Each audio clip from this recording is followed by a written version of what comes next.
Before we begin tonight, there is a portion, item 4 on the agenda. Item 4B is a public hearing for a waiver.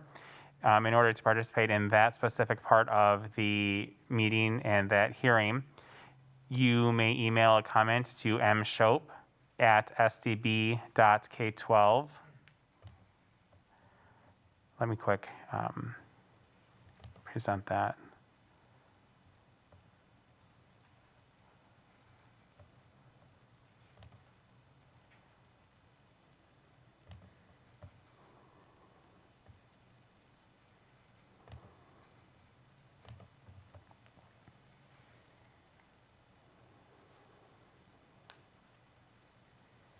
All right, so this part that's highlighted.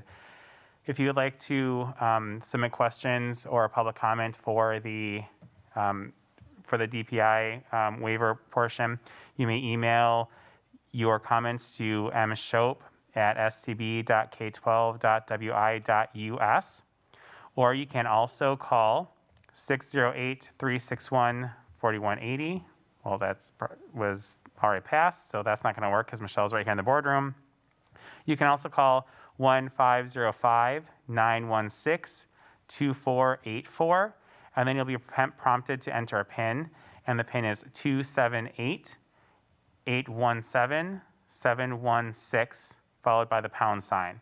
So again, if you have comments regarding the DPI waiver, you can email our board secretary, mshope@sdb.k12.wi.us, or call 1-505-916-2484 and enter the PIN 278-817-716, followed by the pound sign. And information is on board docs under item 4B. So it is 7:02. I'm going to call the business meeting to order. May I have roll call, please?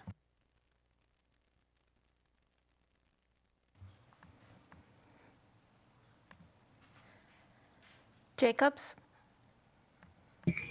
Here. Levy? Here. Delgado? Here. Miller?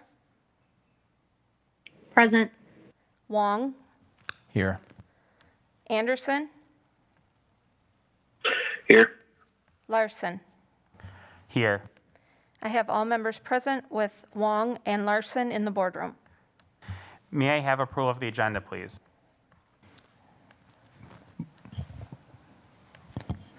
So moved. Second. We have a motion and a second to approve the agenda. Any questions or discussion regarding the agenda? Yes, Board President Larson, would it be possible to, or if we need to amend it, to move item 6B up to 6A instead, considering that there's probably going to be a little more lengthy discussion on that?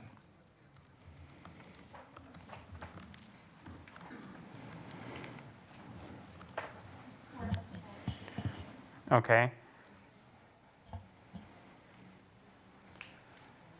So Do I need to amend it? it would probably be easier just to vote it down and then make a new motion. Okay. All right. So we have a motion to approve the agenda as is. Any other questions or discussion? Seeing none, all in favor, please say aye. Aye. All opposed? Nay. Nay. Nay. Nay. All right, the motion fails. I'd like to make an adjustment or a motion to adjust move item 6B to 6A and take 6A down to 6B. Is there a second? I'll second. We have a motion, a second to approve the agenda with switching items 6A and 6B. Are there any other questions or discussion regarding the motion? Seeing none, all in favor of approving the agenda with swapping items 6A and 6B, please say aye. Aye. Aye. Aye. Any opposed? All right, the motion carries and the agenda is approved with swapping items 6A and B. Item D is the Pledge of Allegiance.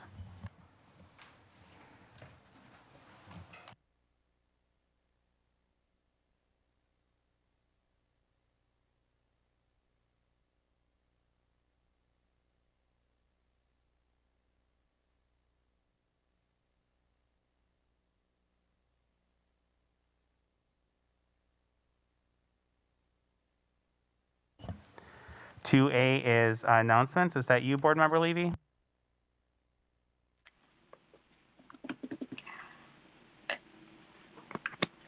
It is. All right.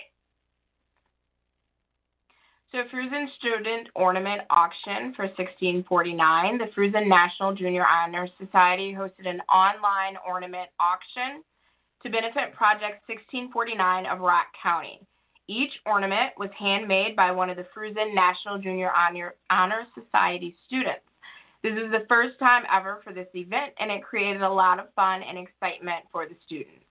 Thank you to National Junior Honor Society advisor Kim Stahoviak and her team of creative students for hosting this unique fundraiser to benefit 1649.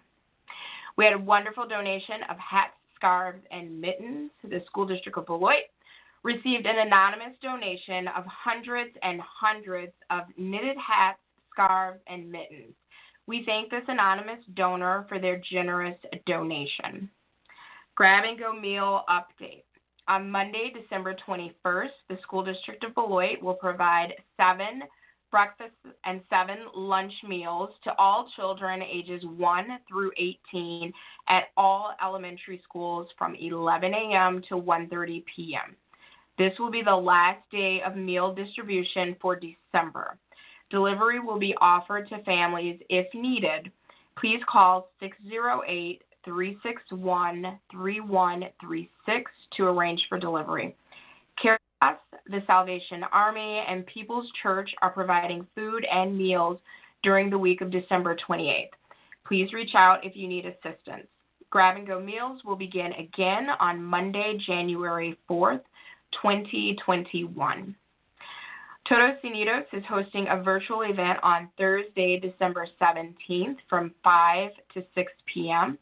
Blackhawk Technical College will be presenting on college admissions, financial aid, and scholarship opportunities, and other resources available to students. This presentation will be provided in Spanish and English. Please contact Tulio Duran for more information at tduran, that's TDURAN, at sdb.k12.wi.us, or by calling 608-361-4041. That concludes our announcements. Thank you, Board Member Levy. That moves us into recognitions. Good evening, Board of Education members. It is a pleasure to present the awards and recognitions tonight as we celebrate our staff and students and many dedicated community partners. Our first recognition is to American Family Insurance Foundation. They graciously donated $17,000 to the School District of Beloit. This is an unrestricted donation to benefit the students in our district. They did not wish to be publicly recognized. In fact, they really pushed back on that. They said this is a gift from the heart to benefit our students, and they are looking for no recognition. However, I thought it was important enough to mention this evening about this donation.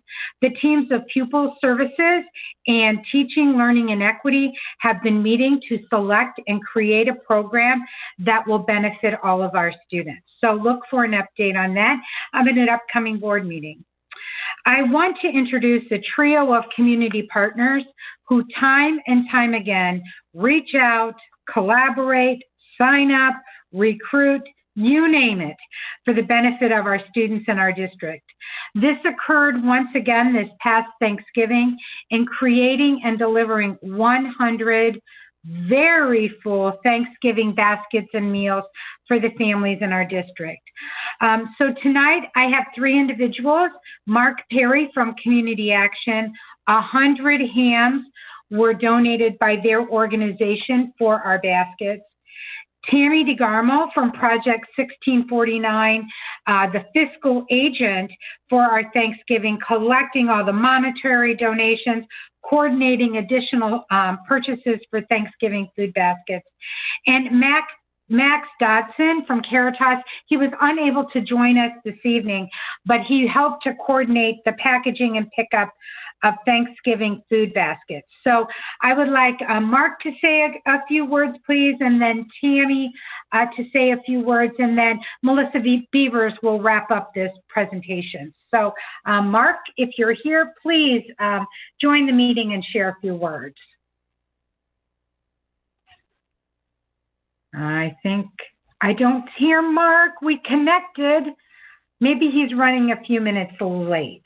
So Tammy, please, can you share a few words, and we thank you again. Hi, well, no thanks were really necessary. We were more than happy to help. And I think mostly it's just been really wonderful in a year full of, twists and turns and a lot of down and strange things that have happened. We've seen a wonderful community support for our students, the unaccompanied homeless youth that we work with on a regular basis, but, for our families as well. And, our getting to be a part of that really meant a lot to us too. Anything that we can do to help. We had made some family hygiene bags and some things like that. We are blessed with an awful lot of donations that way sometimes. So to be able to get those out to people that need them and making sure that, I don't care how old a homeless student is. If they're a homeless kid, they need some stuff. So, or anything we can do to help the students and their families is really important. And, our last 2 days, today we just wrapped up doing the holiday bags that we'll be getting out. So all of our unaccompanied homeless youth and the Fresh Start students and all the teens will have, food and blankets and gift cards and winter gear. And again, we collected some money to be able to put towards some of that, but so much of that was just donated, the pouring in of donations. Our office has been bursting at the seams. So, but it's really wonderful to be able to get, I think we're doing 192 bags. I think about 108 or 110 are for Beloit students. So those will be getting out, and, we'll have all of the extra food that we'll be able to get out to for any of the families that need some extra help through the winter, because this is probably not going to be an easy winter for a lot of folks. So thank you for all that you guys do, and any way that we can partner and support, please, never hesitate to ask. Tammy, thank you so much. And I know Melissa Beavers would like to share a few words of thankfulness to your organization and our other two partners as well. Hi, thanks, Monica. Good evening, everybody. First of all, I'd like to publicly thank our student services teams within the district, our social workers, counselors, and psychologists, in addition to these individuals that Monica just mentioned, who some are here with us tonight. Especially Jennifer Nitz and Robin Stutt, who partnered together to lead the coordination of efforts. I'd also like to recognize the staff in our buildings. We had school staff at each building competing to see who could get the most side dish food donations, and they made sure that every 100 of those baskets had side dishes to go along with the hams. Durham worked together with us to coordinate delivery for families that were unable to go out and pick up their baskets. Such a successful collaboration, we could not have done it without any of you individuals here tonight in our school district staff. Thank you for coming together to make this happen for our families in spite of the current challenges. Not even a pandemic or multiple school shutdowns can get in the way of us working to meet the needs of our students and families. I'm grateful for each one of you. Thank you so very much for your generous support of our students and families in need. Thank you, Melissa. And I just see that Mark Perry has joined us. Mark, if you have a few words you'd like to share this evening, we're thanking you and your organization for your generosity. Yep. There we go. Good evening, everybody. Thank you so much for recognizing our organization. We're really excited to help and happy that we could help in some way. We really appreciate all the staff in the district who reached out to us, who let us know that there was an issue, and then all the organizations that were involved, Project 1649, State Line Community Foundation, Boys and Girls Club, everybody that contributed to make sure that families had a happier meal for Thanksgiving. We really appreciate all of them. And again, thanks to all of you for the recognition. Well, thank you, Mark, and thank you, Tammy. And again, board members, and for those that are listening, there's just overwhelming gratitude to all of your organizations for helping look out for our children, students, and families. So thank you both so much, and to the rest of our partners. And now I would like to talk a little bit about some awards and recognitions at Beloit Memorial High School. Time and time again, our high school students and staff are recognized at the state and national level for their academic achievement, athletic successes, performing arts, musical talent. These students bring recognition and honor to our school district. So tonight I would like to introduce first Emily Pels, the principal of Beloit Memorial High School, and then we're going to have Christopher Labrie and Richard Dick Vogel talk about some amazing, amazing accomplishments of the students they coach, teach, and mentor. So Emily, can you kick us off? Thank you, Monica, and good evening, everyone. First, I'd like to thank you for the opportunity to be here tonight. I am so pleased to have the honor of recognizing two of our amazing educators for their accomplishments and the accomplishments of students and athletes. In a moment, you'll hear from Mr. Dick Vogel, who is our swim coach, and Mr. Chris Labrie, who is one of our BMHS business. They are both here to highlight the exceptional achievements of the students in their programs, and they'll be able to tell you a lot more about that in just a minute. When we look at the factors that are most influential on student success, we know that one of the most influential factors are the adults who work closely with the students day in and day out, and the expectations they have for what they believe their students can achieve. The successes of the students highlighted tonight are a testament to the high expectations that Mr. Vogel and Mr. Labrie have for their students and athletes, and the hard work that they do to help their students reach those high expectations. I'm extremely proud to recognize Mr. Vogel, Mr. Labrie, and their students for their accomplishments. They exemplify what it means to be a Purple Knight. Okay, Mr. Labrie, you're up. Okay. Can't believe I remembered to turn the volume on. So the High School of Business is a national program that we participate in at Beloit Memorial High School. Part of what we do is the project-based learning, and then at the end of the course, all the students nationally take the same test. It's a very rigorous test. For the class that these students that we're talking about tonight, the average score was a 67%.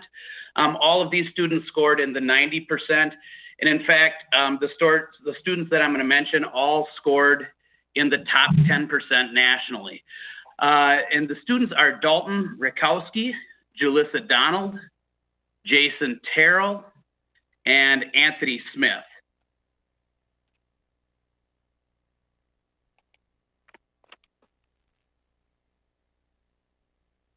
We're really proud of what they did.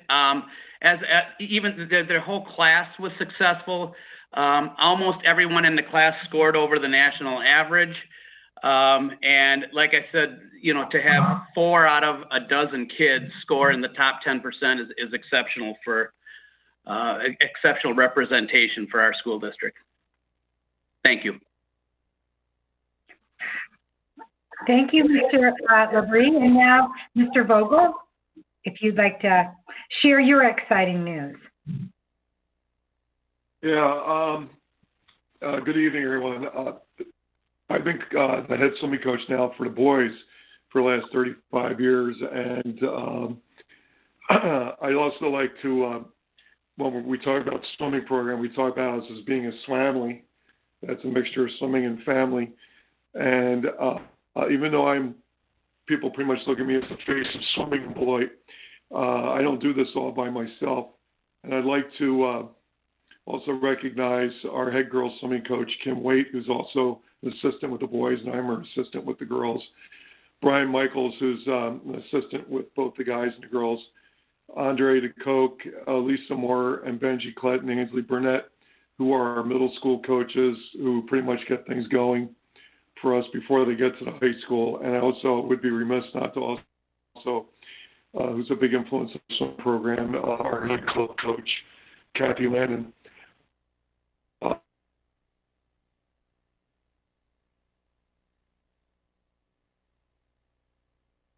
Program. So the were set and the culture was set many, many years ago, and probably even before I came here to Beloit, because we do have a strong history of swimming in Beloit going all the way back to 1927. This past school year, last school year, we had several kids or several student athletes qualify for the state swim meet. On the girls' side, we had Katie Landon, who qualified in the 100 butterfly. And then on the boys' side, we had CJ Light, who's now a freshman at UW La Crosse. Ben Saladar, who's a current senior at Beloit Memorial. Anthony Jacobson, also a current senior. Kana Wang is a current senior. In fact, all three of those young men are team captains this year. And Eli Miller, who is a junior this year. They all qualified for state last year. And if things get anywhere back to normal, maybe we'll be back there again this year. Last year, we also broke 9 school varsity records, 6 on the girls' side and 3 on the boys' side. But what we're more proud of than anything is our academic standing. For the 16th year in a row, our girls' swim team won the National Gold Award, which means they have to have, our varsity has to have a GPA, minimum GPA of 3.75 as a team for the varsity. And our girls' GPA, was, if I recall correctly, was a 3.87, which I think ranked them in the top 20 nationally. And our boys, for the second year in a row and for the third time, won the Gold Award, and their GPA was a 3.85, and they ended up ranked 9th nationally. So we're very proud of that. When there's 16,000 schools that sponsor swimming in the United States, both public and private. We also had several swimmers who made other academic standings. We had 2 swimmers make All-State in academics, and they had to have a 3.5 for 7 minimum of 3.5 for 7 consecutive semesters, and you have to be a senior. And Katie Landon, who is now a freshman at Monmouth in Illinois, and Yvonne Perez were academic All-State last year with the Wisconsin Interscholastic Swimming Coach Association. And then with NISCA, our National Interscholastic Swimming Coach Association, we had 6 swimmers rank academic All-American, and they had to have a 3.75 for their first 7 semesters high school, and that was C.J. Light, Caleb Otto, Saul Parente. Caleb is at University of Minnesota. Saul is at UW La Crosse. Lulu Champagny-Johns, B. Champagny-Johns, who are freshmen at Beloit College, and Nettie Scoville were all academic All-Americans last year. And then for the first time in about 3 or 4 years, we had a swimmer make All-State in swimming, and that was Ben Saladar, and he made All-State in the 100 freestyle and the 100 backstroke. And very proud of these young people and what they've done, and we hope that that will continue this year.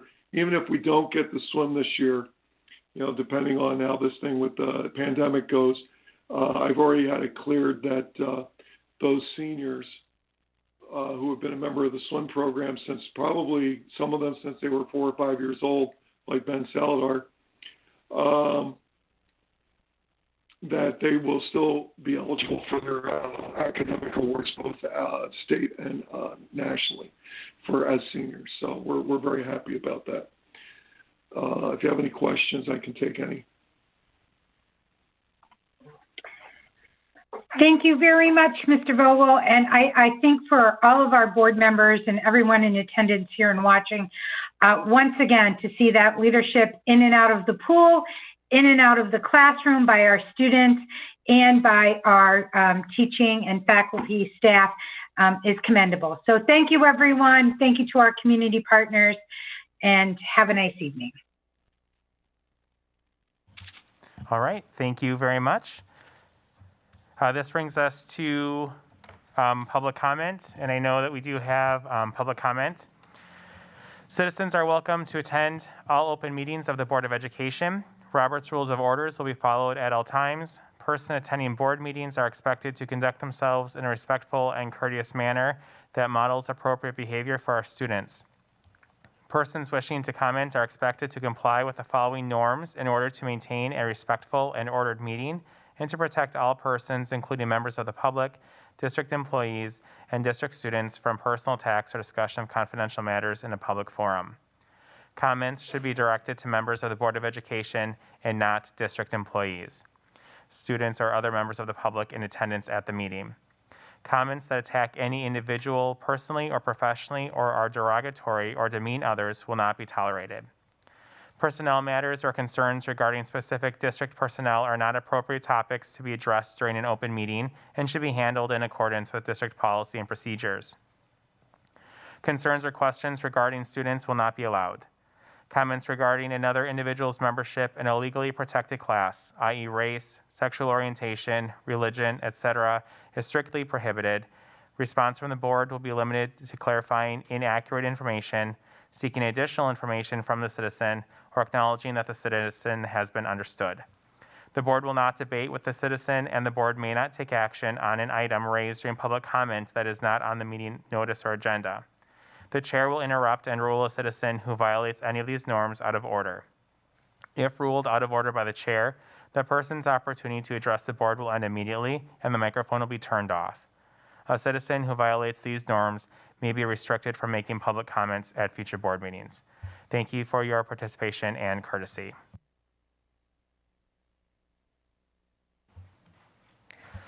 Mr. President, I have a clarification for those who are here in the board meeting wishing to speak. They are all wishing to speak on the school reopening, and one also wants to speak about athletics in addition to the school reopening. Do you want them to speak now or at the topic?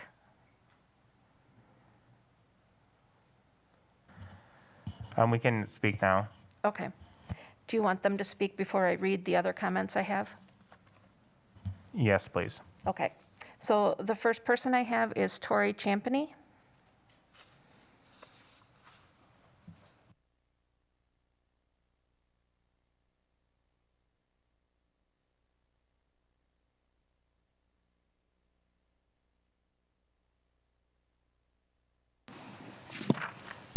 Thank you.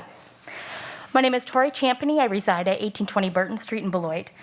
Last time I was in this room, my husband was a teacher in this district, and our 3 kids attended school here. All of those things have changed. My husband teaches in another district, and our kids have transferred due to the lack of in-person learning options in SDB. 2 months ago, my oldest, Marley, started her senior year at BMHS. She loved Beloit Memorial.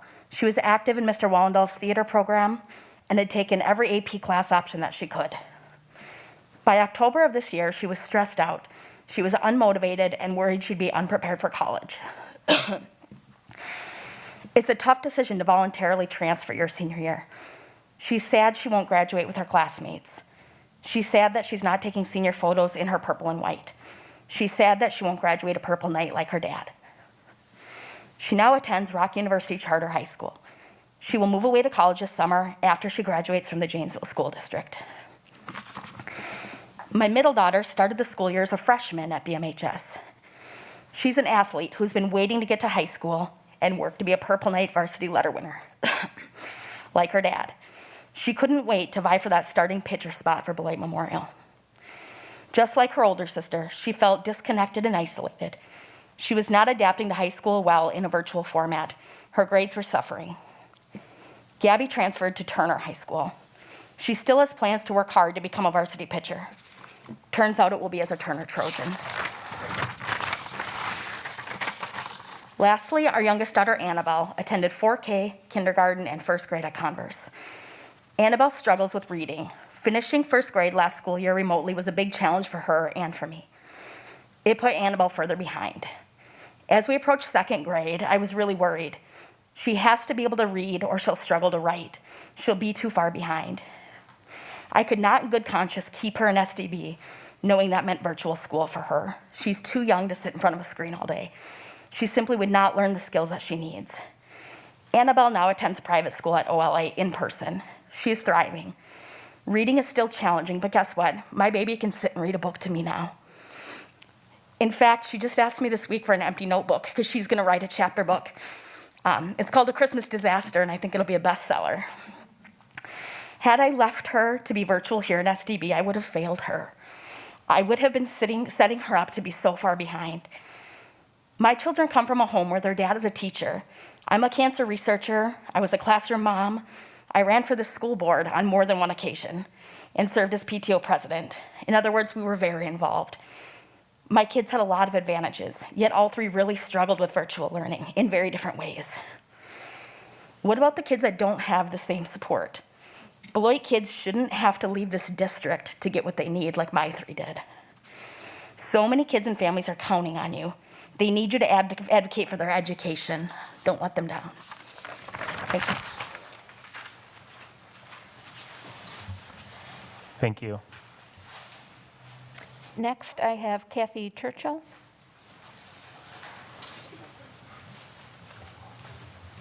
My name is Kathy Churchill. I live at 1541 Highland. My kids went to OLA till 8th grade, so I had huge concerns and worry about Beloit Memorial, considering they were in small classes. But I love the school. I love the teachers. And then when we went virtual, I spent hundreds of dollars in tutors. The kids need to be in person, or I will advocate for my kids to be online and pull them from the district. I have athletes. They're excellent athletes. They will have to play club. That's all we have available. My daughter plays volleyball with 350 girls 3 nights a week. Tournaments on Sunday, 0 COVID. 100% participation for all safety precautions put forth by club. I know several other kids that have their kids in club. No COVID. They're following procedures. I was hopeful the end of January they would be back. I don't have that feeling that Beloit is going to be back. If not, there's hundreds of parents that need to get something in place because they will not have the kids be online. I mean, we all talk about it. We all see it on social media. And the mental health of these kids skyrocketed in the last 2 months because they thought they were coming back to school. So I don't know if you're not telling them or you want to bring little groups. It doesn't work that way. Beloit is a huge community. They all want to come back. They're going to not come back. They're going to unenroll, they're going to get jobs, and you will never be able to find them to get them back in school. They see it every day. They all talk. They're working full-time at Walmart. They're working full-time at Costco. They're helping their parents pay bills. They're putting food on the table. You are not going to get them back if something doesn't come up at the end of January. So winter sports, if we don't have winter sports, then we don't have spring sports. Is that the plan? Because if that is the plan, then I want to prepare and put my kids somewhere else. So that's why I'm here. I've been up since 2 a.m. because I work a lot, but I care, not just about my kid, but all the kids and the parents who can't be here because they're working horrible jobs, trying to get their kids online when they get home from working all day and they can't be here. So that's all I have to say. Thank you very much. Next, I have Christine Rowley.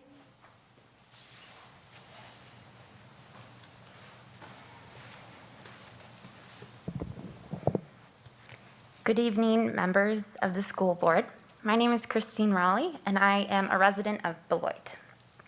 I would like to thank you for holding this meeting in person as I believe it gives people of our community a chance to really let their unique voice be heard, especially in hard times, like where we find ourselves now. My comment this evening is regarding in-person learning for the children here in the Beloit Public Schools. I want to ask you to allow families to have a choice for the method of their child's learning, in person or remotely online.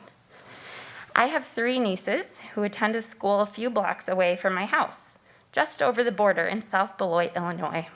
Except for the last 2 weeks, the South Beloit Public Schools have been open for in-person learning. My nieces were given an invaluable choice to attend school this year in person or remotely online. And yet, also just a few blocks from my house is an elementary school that hasn't given families the option of in-person learning this year. For so many children in our community, our Beloit Public Schools are their only source of stability, consistency, and for some, safety. Not every family, not every student is okay. I know that this is a very heavy decision that you have in your hands. The decisions that have been made and that will be made for the rest of the school year are truly leaving an impact that will have a ripple effect in the lives of our students for the rest of their lives. My heart aches for the students needing that safe place, needing that one place of some kind of stability that they can find through our schools. I urge you, for the sake of the families and students that are struggling and not okay right now, due to having no option for in-person learning, give families in our community the choice to return to our schools in person or attend remotely online. Thank you. Thank you. And I'm sorry, can you please state your address before you go? I'm sorry. Thank you. I live at 1518 Euclid Avenue. Thank you so much. And then I have Pam Charles.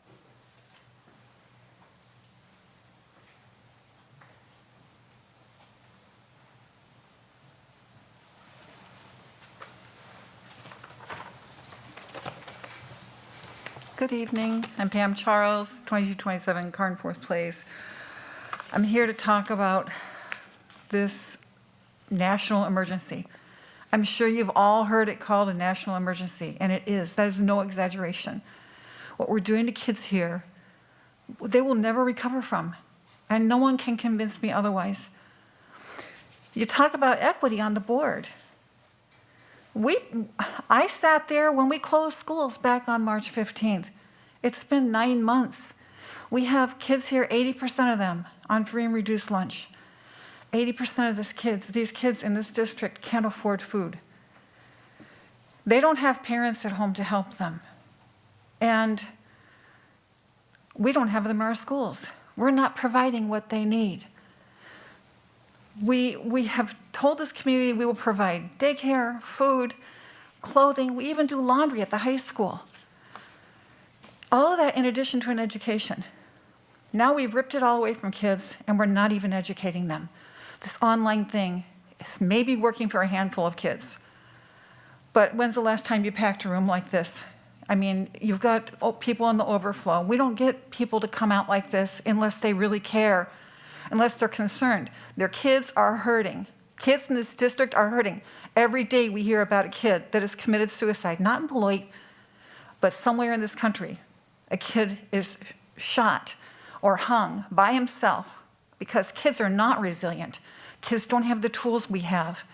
They don't have the tools for resiliency. They can't say, I'm going to do this today. I'm going to do this evening to relax. They don't have control, okay, over the situation like we do. So we need to stop saying kids are so resilient. We need to realize that little brains in a 4-year-old are growing and they need certain things that they are not getting now. They're not getting them because we're not giving it to them. They can't get it through a computer. And I mean, I read the statistics in the Beloit Daily News. I read where something like 50% of the 4K kids are going and participating. That actually pleased me because the worst thing we can do to these little 4-year-olds is to put them in front of a screen. All of you know that's not healthy.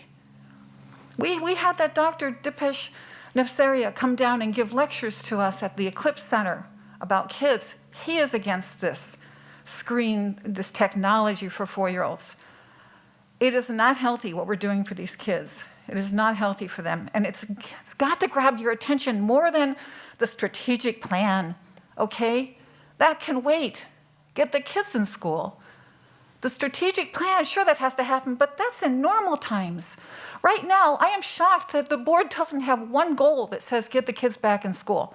I tuned into your goal writing board meeting, I think back in July, and I was waiting for someone to say we need a goal to get the kids back in school. Not one. Because if you'd have set that goal, then you could have told your administration, look, here's our goal, get the kids back in school, and put it on them, and it would have happened. But if the board doesn't set the goal, it doesn't happen. And we know that, okay? We've had how many in-services from WASB about how to be a board, how to set goals, how to make things happen in your district. You all shouldn't be even involved in this. You should just have set the goal and turned it over to your administration. There are parents here that want to help. We met with the superintendent months ago and offered to help. There are experts that can help. You need to start paying attention to the science, okay? The CDC, the Harvard School of Public Health, Dr. Fauci, NIH, the American Academy of Pediatrics that say this is a national emergency and we must get the kids back in school. Harvard School of Public Health said, looking at our statistics at a meeting online, on a Zoom meeting about 2 weeks ago, said you can have your kids back in school. You just need to take the right measures to do it.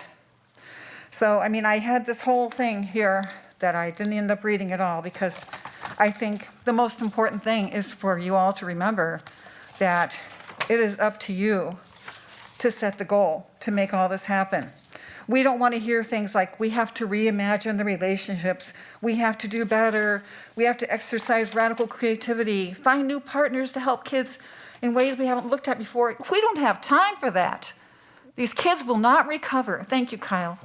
I just want to say, get the kids back in school because there's only one thing that will help these kids get out of poverty, and that is an education. So please, do what we're here for, set your number one priority, and get the kids back when we said they would, January 22nd. Thank you. Thank you. Okay, that's all I have for the in-person speaking. Okay, any emails? Yes, Okay. I have several.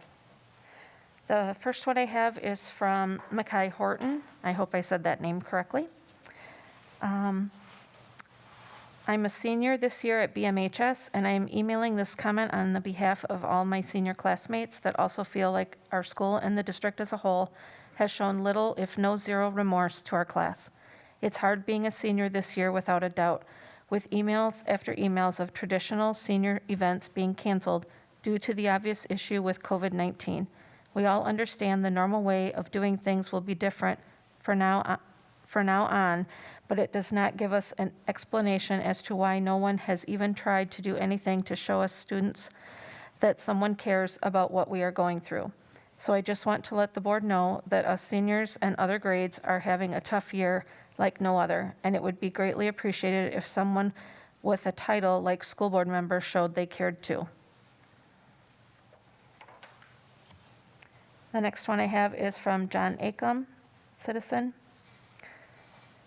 Good evening. With respect to pursuing the DPI waiver, I would never support diluting the requirements that we must meet in order to successfully educate our kids. While I understand that some parts of the curriculum might be sacrificed because of the challenges of remote instruction, I do not believe that the overall core standards should be compromised. There is an understanding that learning in a virtual setting is not as good of a product as in-person education. If we choose to devote the time normally used for regular instruction in art, music, physical education, health, etc., to additional instruction in core curriculum, this might be a good idea. Please remember that the kids who need the most help are often those most impacted by the diminished educational experience of virtual learning. As for reopening, I know that there are no easy or universally accepted answers. Right now, there is much conversation about priorities in administering the new coronavirus vaccine. One of the many ideas currently being tossed around is prioritizing immunizing educators as a way to get kids back into schools. If this happens, it won't take place until sometime in the first quarter of 2021. If at that time we are open or thinking about opening, I believe strongly that every educator without exception must be vaccinated. This must be a condition of employment. This will be the most effective way to win the trust of our students' families. Naturally, this commitment to vaccination must be accompanied with the usual appropriate practices in every building, such as sanitizing and social distancing. Thanks for the opportunity to comment, John. The next comment I have is from Cheryl Hengeveld, a Beloit resident. I have worked in the district as a substitute teacher for many years. I have hesitated to speak out at these meetings because of the professional connections and friendships I have made with teachers, staff, and administrators. I know there is a great deal of Beloit pride within the faculty, and I don't want my former colleagues to take it personally if I speak out against the district. I would like to state unequivocally that the teachers, staff, and administrators are some of the most amazing, committed, hardworking, caring, wonderful people I know, and they go above and beyond for their students. They truly care and work so hard with the tools they are given to do the best they can for their students. That said, the decision by the board to refuse to get kids back in school is unacceptable. I don't believe you as a board want to open at all, ever. Schools are open in person around the country and around the world right now. Children are not at risk, and they are not significant vectors. The data and the studies are there if you choose to look for it. Schools can be open safely, and parental choice between virtual and in-person would allow staff and the students with risk factors to be protected by choosing virtual. Your refusal to reopen hurts the district's disadvantaged and at-risk children the most. Children who speak Spanish as a second language, homeless children, children of single mothers, special education students, hungry children, abused children. The despair, the suicide, the loneliness should speak to you even if the lack of a real education doesn't. I personally know many students that simply don't log on or do any work at all. It's a joke to them. You are turning the achievement gap into a canyon. Children at risk from falling through the cracks are now pushed over a cliff by you.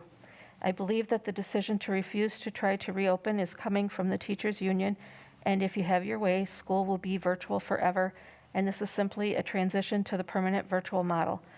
I suspect one or two board members would like to open in person, but they are drowned out by the majority. I challenge the entire board to prove me wrong and show us that your number one goal is a quality in-person education. Unfortunately, nothing you have done since March remotely suggests that your goal is to get kids back in school. I would like to tell the parents of children in the district that there is one thing and one thing alone that will make this board sit up and pay attention to you, and that is money. The district gets around $8,000 per student per year, more for special ed students. I am calling on you to pull your students from school if the board refuses to open in person. Homeschooling is a wonderful option. Apply for a spot at Lincoln. Open enroll at Janesville, Turner, or Bridges Virtual Academy. Apply for school choice vouchers for Rock County Christian or OLA.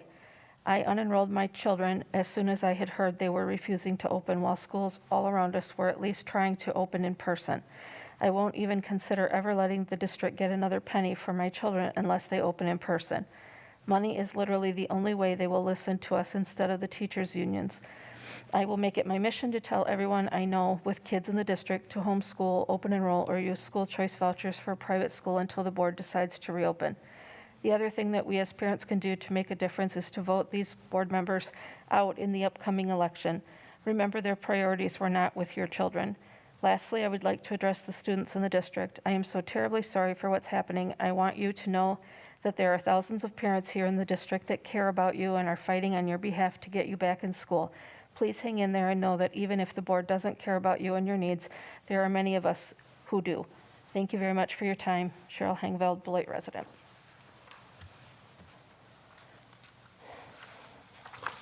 I have two more. The next one I have is from Dorothy Harrell, 2284 Boulder Court. As you begin to work on your cultural diversity training in your capacity as board members duly elected by a diverse community and begin your review of Policy 511 on affirmative action and equal opportunity, I would call your attention to two articles that appeared in our local newspapers. On December 2nd, an editorial appeared in the Beloit Daily News endorsing the words you heard from Tasha Bell, a former employee pushed out under the last administration who, in my opinion, targeted people of color.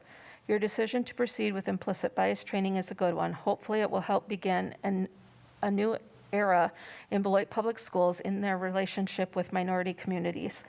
I would then like to call your attention to an article in the Janesville Gazette that appeared the following week.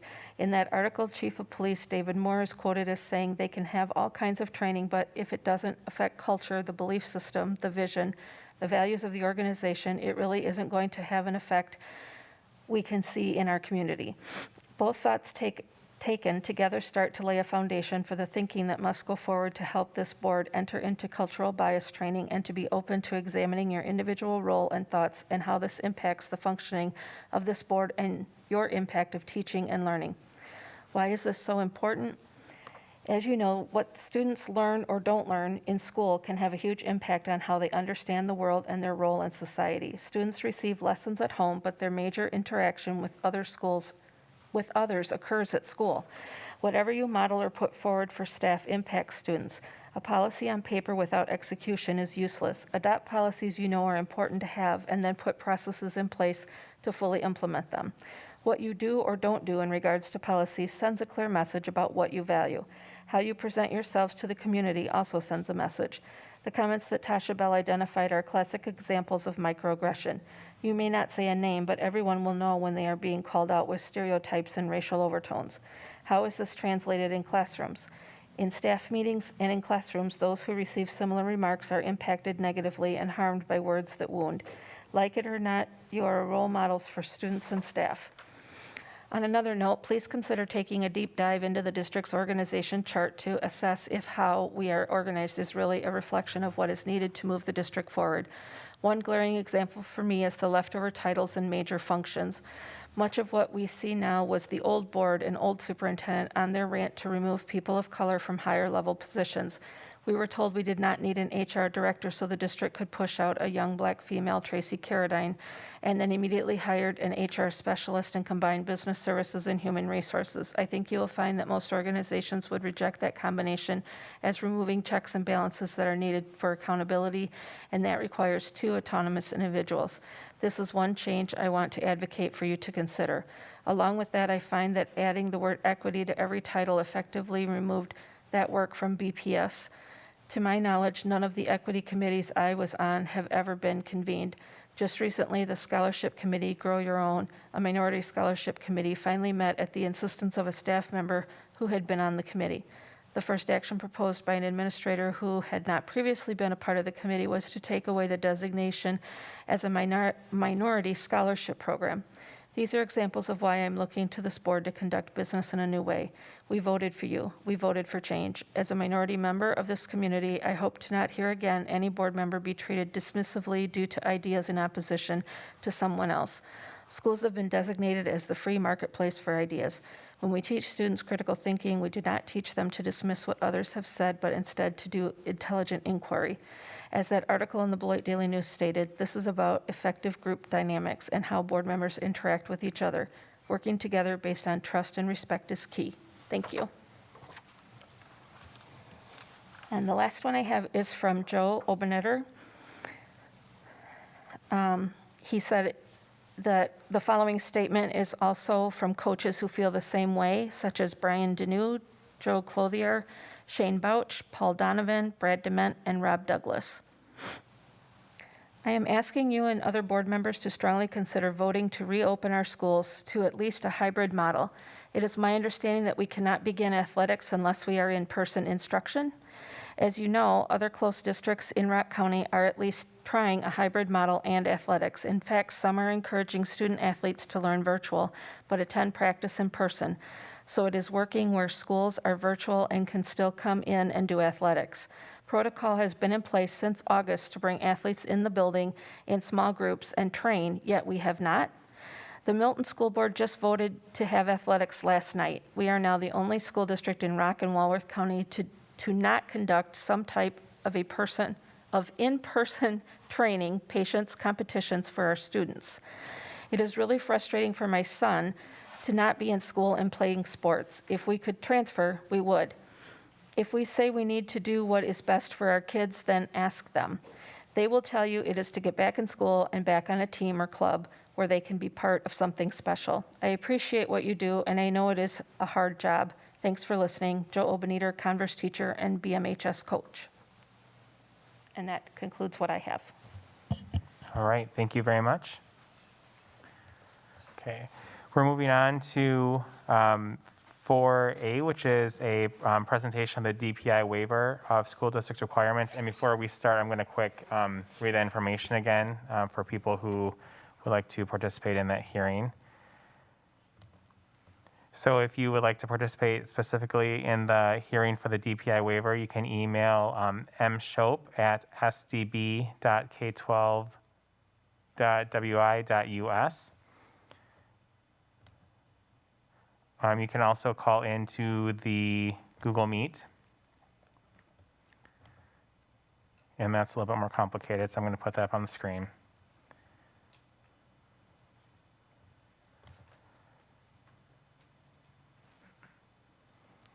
So you may call 1-505-916-2484. Then when you're prompted for the PIN, 278-817-716, followed by the pound sign. Again, that's calling 1-505-916-2484, and then enter the PIN, 278-817-716, followed by the pound sign. And that information is on board docs under item 4B.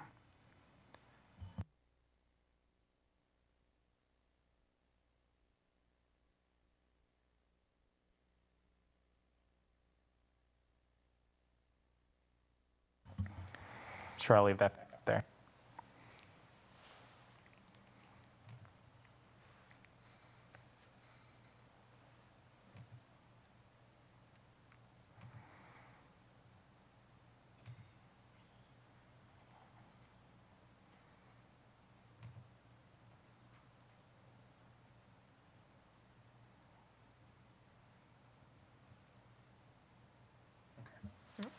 All right. Thank you, Board President Larson. Before the board this evening is a resolution for the school district of Beloit to the Department of Public Instruction in regards to DPI waiver.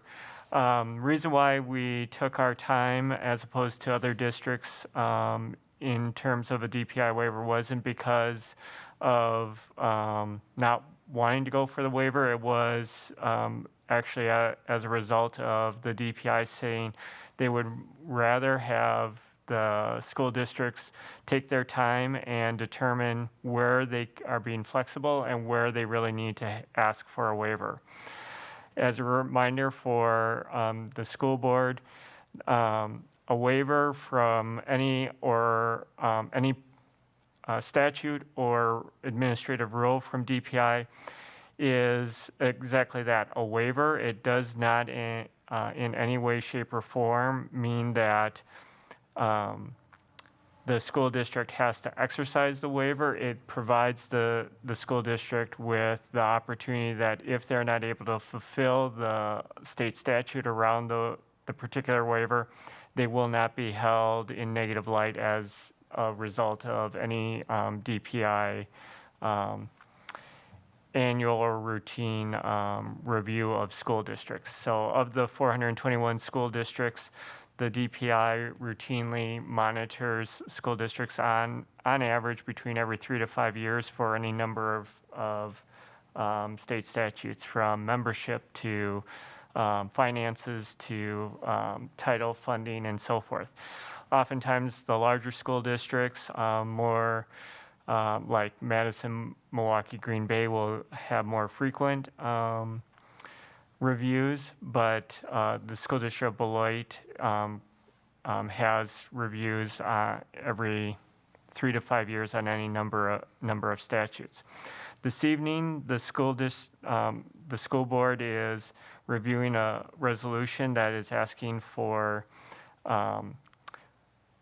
4 waivers in the area of instructional hour requirements, educator effectiveness, human growth and development, and regular education in the areas of art, music, PE, and health. The reason and rationale for those are in regards to having flexibility, because we did start this year in distance learning with a 4-day-a-week model. Our calendar was built our original calendar was built on a 5-day-a-week model, and state statute requires that there are at least 437 hours per year at the kindergarten level, 1,050 hours per school year in grades 1 through 6, and 1,137 hours in grades 9 through 12. Knowing that the hours dedicated to instruction during distance learning or in a switch between in-person and distance learning would necessitate that those hours not be met unless we extended the school year much further into June than already scheduled, necessitates the waiver. Educator effectiveness is being requested because of the fact that we would be in distance learning. Distance learning while still providing instruction to students. The educator effectiveness model that was developed and utilized in the school district of Beloit for many, many years is built on an in-person instructional model. So adapting it to distance learning provides its own challenges, and asking for this waiver provides flexibility for both the district and for the educators so that they can continue to do the work of focusing on instruction with our students. Human growth and development and art, music, PE, and health are being asked this year specifically because of the fact that each of these provide their own challenges while in distance learning. Human growth and development talks about very sensitive topics, and we as a district are not comfortable in including that particular portion within our health curriculum as a part when we know that students are going to be in their homes and not controlling of the environment on the flip side of the screen. Human growth and development would be part of the curriculum if we were to return to in-person instruction as part of our health sequence. And as such, that necessitates that the health curriculum is being altered, and art, music, PE, and health are all one statute. So those two are put together. If the board agrees with the resolution, the resolution and packet would be forwarded to the Department of Public Instruction. And if approved at the Department of Public Instruction, we would receive an email letting us know that we would have those waivers. And then we would be able to utilize those waivers within the district as needed.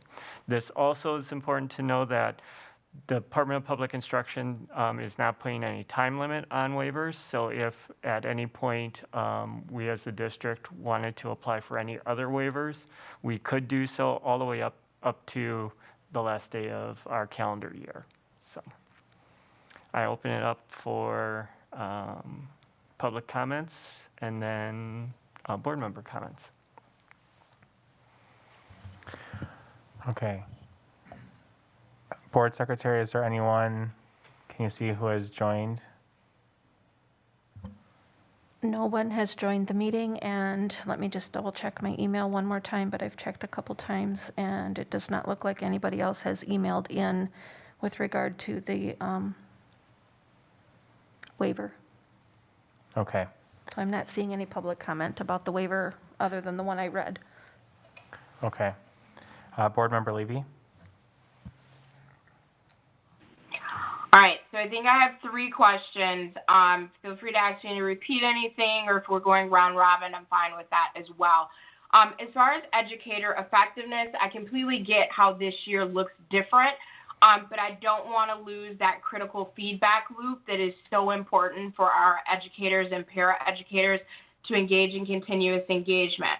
So I understand the waiver for the official educator effectiveness, but is there some type of structure put in place where educators and paraeducators can still receive that critical feedback for the reasons I just stated?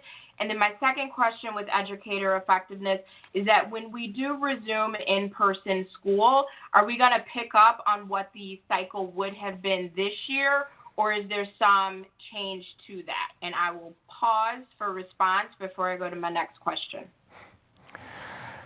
Thank you, Board Member Levy. So absolutely, we still do coaching cycles and feedback.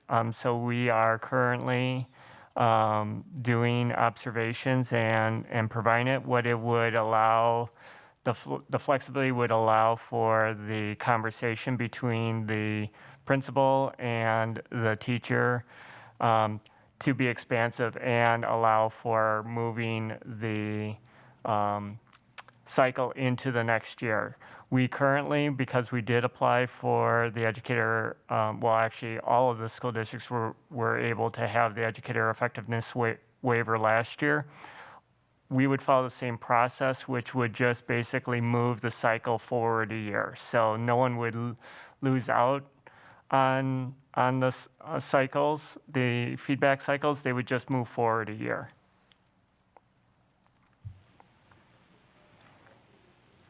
Okay, so could you just clarify that for the public? So if this is my year to be observed at like everything, or if this is my off year, are you saying that everything is like press pause for this year? And if this year was my year for observation and everything that entails, then assuming we are back face to face for next school year, then that moves to next school year? Correct. It would move to next school year. That everything would be push pause, and then so if I was on a supervision year, that supervision year would be pushed into next year. If I was on a supporting year, that supporting year would move into next year's. Thank you for that clarification. I'm going to assume because of policy and personnel recs that we've seen that coaching is also continuing, and that kind of goes along with this feedback model. Okay, so my next question is about human growth and development. I completely understand that this is a sensitive topic and you want to be able to control the environment. Has any option been made available for families that want to have those sometimes complicated conversations with their children or children that they have in their care, that materials can be picked up from the school, and then families can kind of determine how those conversations, what they look like, how they take place. And then my second question that's kind of related is thank you for that information, because I did not realize that art, music, PE, and health are all lumped together in one statute, and that actually provides a little bit of clarity, because my question was, it's my understanding, like my kids are receiving regular art, music, and PE. So my question was there something that I was missing that wasn't happening? So is it just that it is happening, but it's happening differently, and that's why we need the waiver for art, music, and PE, and then we have that separate issue of health, which includes development and all of that good stuff. Is that accurate? That is accurate. And as far as the materials that families could pick up, I do not know the answer to that question, so I would need to ask and then follow up with the board around that. So specifically, if the question is, if families wanted to have the conversations and wanted materials, could they ask the school district for materials to be provided to them? Yes, and thank you for that commitment to follow up. I appreciate it. Yep. I can speak to that real quick if you want me to. Oh, Yes, thank please. you. Okay. Yep, we do have a PowerPoint available that our director of school health has put together that she's willing to provide parents if they make the request. Perfect. And if there's any type of technology barrier, if printed copies could be made available, that would be fantastic. I can't imagine that would be a problem, so thanks for that. Sure, thank you. Thank you, Missy. All right, Vice President Miller.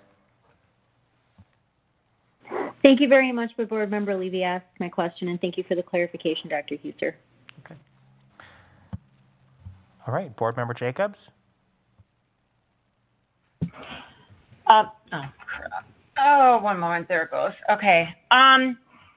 So I'm just going to go right through ABC. So A is simply, just for my own verification, that simply means because haven't been in school, that we are not meeting the regular school hours, correct? Correct. Unless And we asked for that waiver last spring, but they're not automatically doing it this year? Correct. They're not automatically providing any waivers to school districts. They're asking school districts to ask for which waivers they would like. Okay, great. And then it goes off a little bit on what Board Member Levy said with the EE. So anybody on there, so if I'm remembering correctly, even if it's not your summary year, it's a 3-year cycle. So every teacher is having some type of observation done throughout the year, whether they're on their summary year or not, correct? Has that changed since I've been out? They're getting feedback, and the staff that are on summary year are getting mini observations or formal observations. That's a conversation between the principal. And right. Okay. Yes. Okay. But if we ask for this waiver, principals are still going forward, or other supervisors are still going forward in evaluations, correct, right? I mean, they're still going to be doing walkthroughs or minis, or it's just not going to be the formal. I'm just concerned that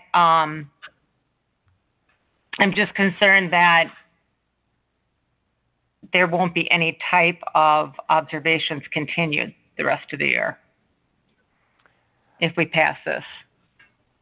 So the waiver provides the flexibility around it. It doesn't necessitate that things aren't happening. So there's still feedback and there's still coaching being offered. This would allow us the opportunity to actually move those cycles forward a year so that they're not negatively affecting staff. In particular, I'm assuming the ones on summary year, because that's where I can see where it would really super impact them. Summary year and brand new teachers. And brand new, very important. Okay, thank you for that clarification. Thanks. Yes. Board Member Wong. Okay, mine are more comments. I guess, first of all, since we live in a world, in the education world, of acronyms and terminology that nobody else in the outside world understands, probably it'd be nice to have you explain what educator effectiveness is for the public. And secondly, as we've progressed through this pandemic, one thing I've realized over my years in my career, and I think seeing in other areas, in other professions, is that during crisis situations is when the cream rises to the top. And I certainly hope that we are taking this opportunity to be able to evaluate all educators and provide them feedback throughout the year. Because this is a time when, if they're stepping up to the plate, it's going to be very, very evident in that case. And I think that for those educators, even on the board, they know this as well as anybody does, how critical it is. So hopefully this is some way that we can, obviously, I don't know how it's going to be used, and I don't want to use it as, well, we're going to get you now, but I think it needs to be included in the evaluation process. But that's just my comment on that. But if you could answer to the educator effectiveness for the public, that'd be great. No problem. Thank you, Board Member Wong. So educator effectiveness is the school district or the educational acronym for a supervision and evaluation cycle. So when you're working at a job and you get regular evaluations of your job performance and feedback on how you can improve and conversations about where do you want to grow professionally in your role and in the organization, that's what educator effectiveness is. I oftentimes explain it to teachers or to administrators that think of educator effectiveness as your long-term professional development plan as an educator.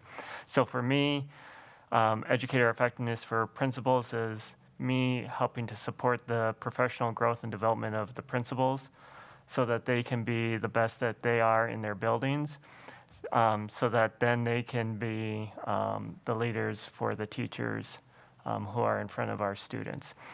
And so, in a nutshell, that's what educator effectiveness is all about. Thank you. All right, Board Member Delgado. So this waivers are being proposed because we are currently virtual. Am I correct on that? We're asking for these waivers because we feel that even with the flexibility that DPI talks about, and they have not clarified for any of the school districts, including ours, exactly how far the flexibility extends. These are the waivers that we feel are most impactful for us in the way that we've been providing our instruction this year. Thank you. And so if we were to go back in person, would they still apply? Can they be reverted? Would any be able to be reverted? Or is this regardless of virtual or in person? It's a great question. So we're asking for the waiver, and once the waiver is granted, it's available to us. If we end up not having to use the waiver, it doesn't harm us in any way, shape, or form. It just provides added assurance that if later on DPI wants to come back and do their regular audits on instructional hours, and they happen to pick this particular year, we would have the waiver that would say, we hit this many hours, this was our instructional model, and in lieu of extending the school calendar well into June, we have this waiver that gives us that flexibility. Excellent. Can you also explain what would be the effect if we didn't have this waivers in place and we would not be compliant to them? So we would be reliant on one of two things. By the letter of the law, and I'll stick with our instructional hours, we would have to ensure that based on the instructional model that we have, track those hours and make sure that we hit those minimum hour requirements. Generally, we are well above those hours. That's even with built-in PD days and snow days and so forth. But we would have to track those hours and make sure we hit those minimums. The only other option would be if we were short slightly, ask DPI if they would give us flexibility around that, and then it would be completely into their hands. This waiver puts the control back in our hands. Thank you. Board Member Anderson. Well, Maria just asked most of the questions I had. And I know I've asked about the educator effectiveness because I had a couple of teachers reach out to me about it. And I'm glad you added some information about that we're just kind of pausing it for a year and then it's going to resume when we can. But I know for sure that a lot of our teachers, I mean, when you're a teacher, you may be teaching, but you're also a lifelong learner. And I don't think you actually ever stop learning when you're in that position. So I have no doubt that we'll continue on that. I agree. Thank you. All right, Vice President Miller. Thank you. Just a quick clarifying question about the pause. So since there was a delay in asking for the waiver, any teachers who have started collecting data or setting SLOs, will that all carry over then into next year? Because it's quite a bit of work to do probably what's been done so far. Correct. Yes, everything can carry over. Thank you for clarifying. Board Member Jacobs.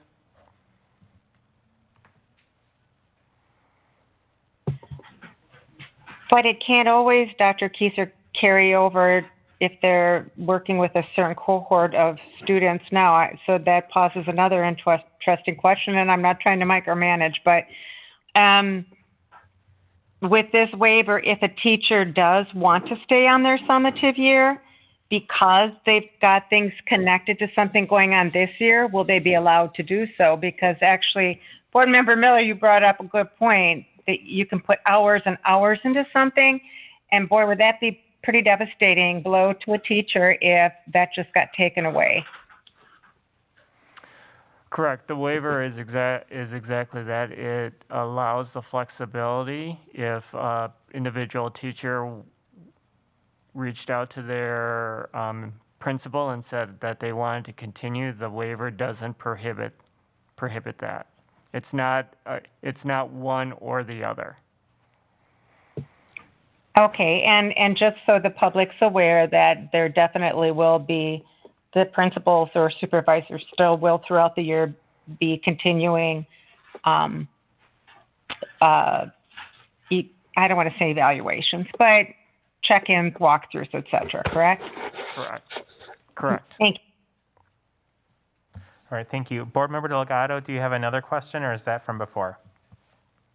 That's from before. All right, thank you. Are there any other questions or comments regarding the waiver, or is there a motion?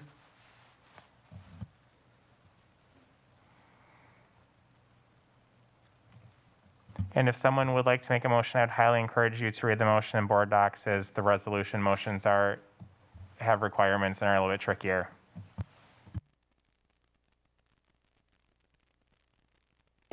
Sure, this is Board Member Miller, and I have to switch screens so I can see the motion language. Sorry about that, and then I switched screens and I lost it. That's fun. Okay, there it is. So I would like to, nope, I lost it. Is it the C, right? Yep, the motion is under C. Okay, maybe somebody, oh, there it is. No, never mind. Sorry. So I move for approval to the School Board Resolution 2021.07 for the waiver of certain school board or school district requirements pursuant to Wisconsin State Statute 118.38, Parent 1 and Parent 1M. Is there a second? Second. All right, we have a motion and a second to approve the School Board Resolution 2021.07 for waiver of certain public or certain school board or school district requirements pursuant to Wisconsin State Statute 118.38, Parent 1 and Parent 1M. Are there any other questions or discussions regarding the motion? Mr. President, Yes. I did have an email just pop in from a parent with a couple of questions. Do you want me to tell that to you, or do you feel that time is over? Sure, go ahead. Okay.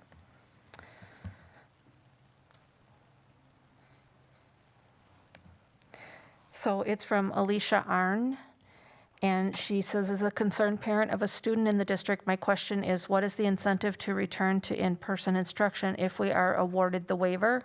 How does this waiver help my high school seniors and eighth graders' education now? Thank you for your time, Alicia. So those were her two questions. Dr. Keyser? So the waiver, granting the waiver doesn't have any impact on the instructional model. We know that the hours that we've been putting in with distance learning and a 4-day-a-week model are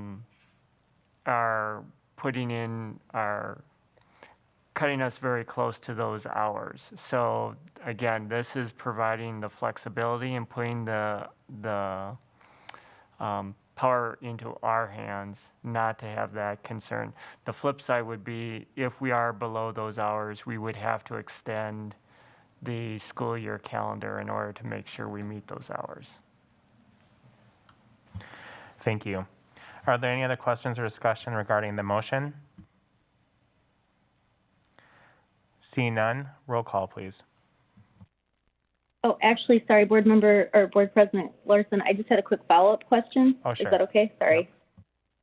Yeah, no, it's I know we're jumping ahead a bit, but I thought that when we consider the in-person options that you're bringing forward later, I believe that instructional hours waiver is a part of the in-person instruction model that's being proposed, isn't it? Because I believe there is still like a Wednesday off. So I don't think it would make a difference to the choice that we would make. Correct. The waiver for the hours is independent upon the instructional mode. So it would, in this case, if we had still a 4-day a week or even a 5-day a week, again, if we hit the hours, then we have the waiver and we didn't need to use it. But if we fall short of the hours, we are not required to extend further into June in order to make up those hours. Thank you for clarifying. Okay, we have a motion, a second for the motion. Any other questions or discussion? Okay, seeing none, roll call vote, please, Board Secretary. Jacobs, Aye. Delgado, Aye. Anderson, Aye. Larson, Aye. Levy, Aye. Miller, Aye.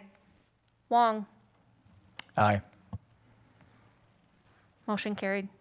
Okay, the resolution has been approved. Brings us to Section 5, reports to the board. 5A is climate survey results, and for that we have Tracy Shirk.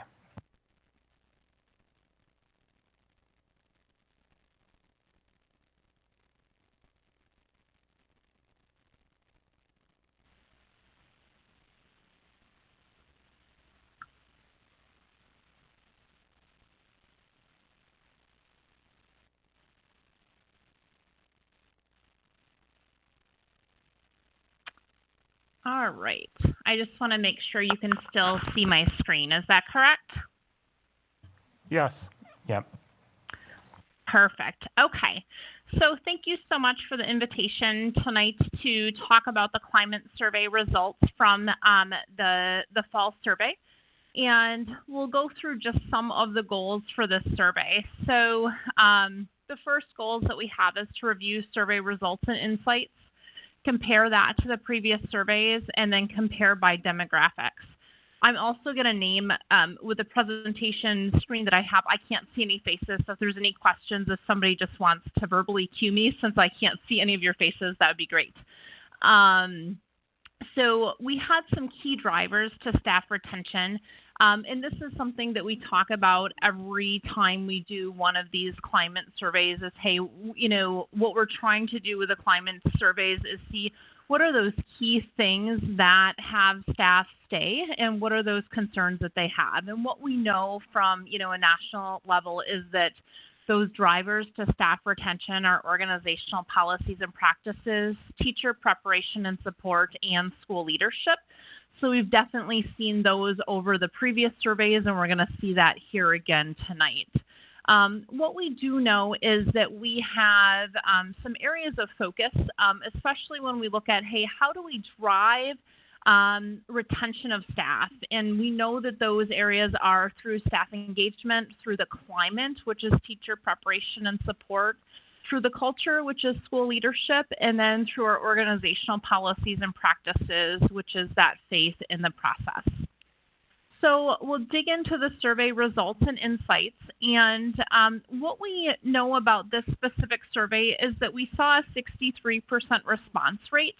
And this was similar to what we had, you know, seen in the previous surveys, is that response. So that is something that we're continuing to see is high. The next thing that we're specifically looking at is, hey, what's that participation? Where are we, you know, getting that from the different schools? So this chart is showing us, hey, how many individuals were in each school, what the completion was, and then what those changes. So nothing, you know, too surprising here. We're seeing some consistency. We're also seeing some changes. The one thing I do want to point out is we did ask substitute teachers to participate in the survey this time where we hadn't before, specifically because previously the substitute teachers were under a separate contract. outside of the district versus being employed by the district. So we do see a little bit of changes there. So I did just want to name that specific change. Tracy, it's Board Member Jacobs. You said I could just jump in? Yeah, because I can't see you, so. Yeah, that's okay. So, you said when these are given out, to me, 63% response makes me really wonder what those other people are thinking and why they didn't fill it out. How are these being presented to staff? I mean, are they happening during a staff meeting? Are they happening on the staff's own initiative? How are we getting these done? Yeah, this is such a great question. So thank you for the question. So You're how welcome. we are sharing this information with the staff is in a couple of different ways. So the first is there is an email that is sent to staff through the district. In the past, that has been sent by the board president. So it's sent and it gives them a link very specifically stating that the survey is done by a third party. And that they can go ahead and take that survey either through a district device or through their own device.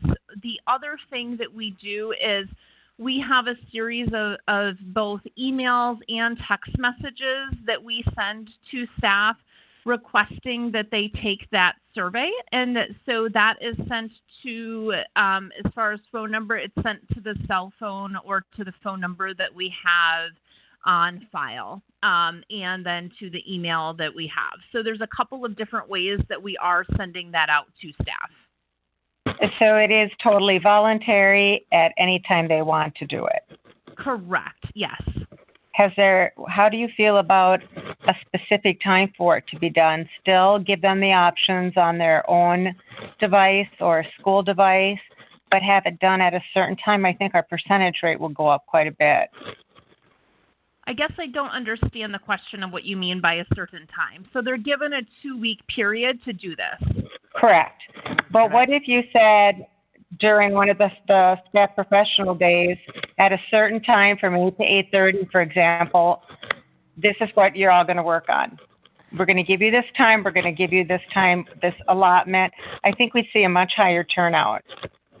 So the concern that we had on that, and this had come out from previous surveys, is that the survey results would be viewed by someone in the district, specifically a supervisor. And so the concern was that the information won't be confidential then. So again, that the way that we had set this up at the front end was to really start to increase the trust and to ensure that staff knew that they had those options, those options to do it. The target we really hit for these is 70% is the target that we typically aim for. Okay, thank you. Yep. All right. So as we move forward and start to talk very specifically about the findings, one of the things that I want to name is how many of these questions were set up. So many of these questions were set up on a Likert scale with a rating of 1 to 5. So 1 being I completely disagree. So that would be a negative rating, correct? And 5 being I strongly agree. So that is the most positive rating. And as we start to go through these numbers, one of the things that we're really going to see is during this survey, we only had 2 questions that fell below that score of a 3, meaning average. And so I want to name this because when we look back at the winter survey, which was the first survey that we did, in winter of 2020, so almost a year ago now, that there's been significant increases. And so we'll look at a couple of those ratings, but I do just want to name that because so often it's like, hey, these aren't all 5s, and we're not always going to get 5s on everything. What we're really looking for is those incremental increases and what that looks like. So with that being said, when we present this, we always present 2 areas of strength and 4 areas of opportunities, but I really just wanted to point out, kind of where we're at with what that rating scale is, with that 3 being average.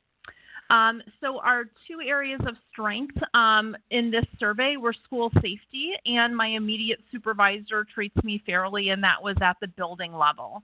So when we do this survey, we have a set of questions that's specifically geared towards the district as a whole. Then we have a set of questions that's specifically geared towards the building itself and at the building level.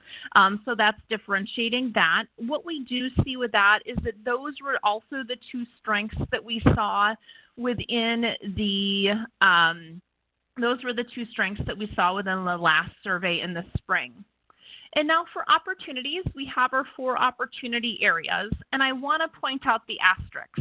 So where we see the double asterisks with, an opportunity is the appropriate interventions for students who disrupt the learning environment. What we're seeing here is that this specific item has been an opportunity on all 3 surveys. So we're seeing this as continuing to be a concern.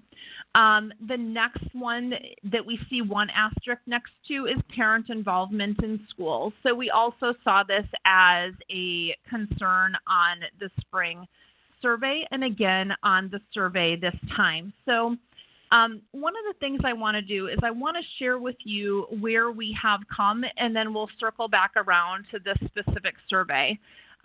So in the winter of 2020, the key areas that we saw were, again, the appropriate interventions for students who disrupt the learning environment. And we've seen that increase from a 2.4 in the winter to a 3.1 this time in the fall. We also, in our winter survey, saw transparent communication from the district valuing its staff and knowing the goals of the district. So at that point in time in winter of 2020, we saw a concern specifically around district administration and communication. We've seen that increase over the last surveys. The other thing that I want to point out with those 3, the transparent communication, the district valuing staff, and knowing the goals of the district, is that as those items have come off, they also play, a role in some of the strengths that we're seeing as we're shifting towards that. So that was our winter survey. The survey in the spring was specifically looking at the 2 items we just talked about, and I'll talk more about, which were the appropriate interventions for students who disrupt the learning environment and parent involvement in school. The next one that showed up in the spring survey was student behavior. And we did see this increase this specific survey, but I do want to specifically name that this did increase for the fall survey. And there was a number of comments specifically within the survey results around, a student cannot disrupt in a virtual environment the same way that they can disrupt in an in-person environment. So with that being said, we had many teachers and staff specifically state that they want to ensure that we don't lose sight of student behavior and discipline because it's very different in a virtual environment than it is in an in-person environment.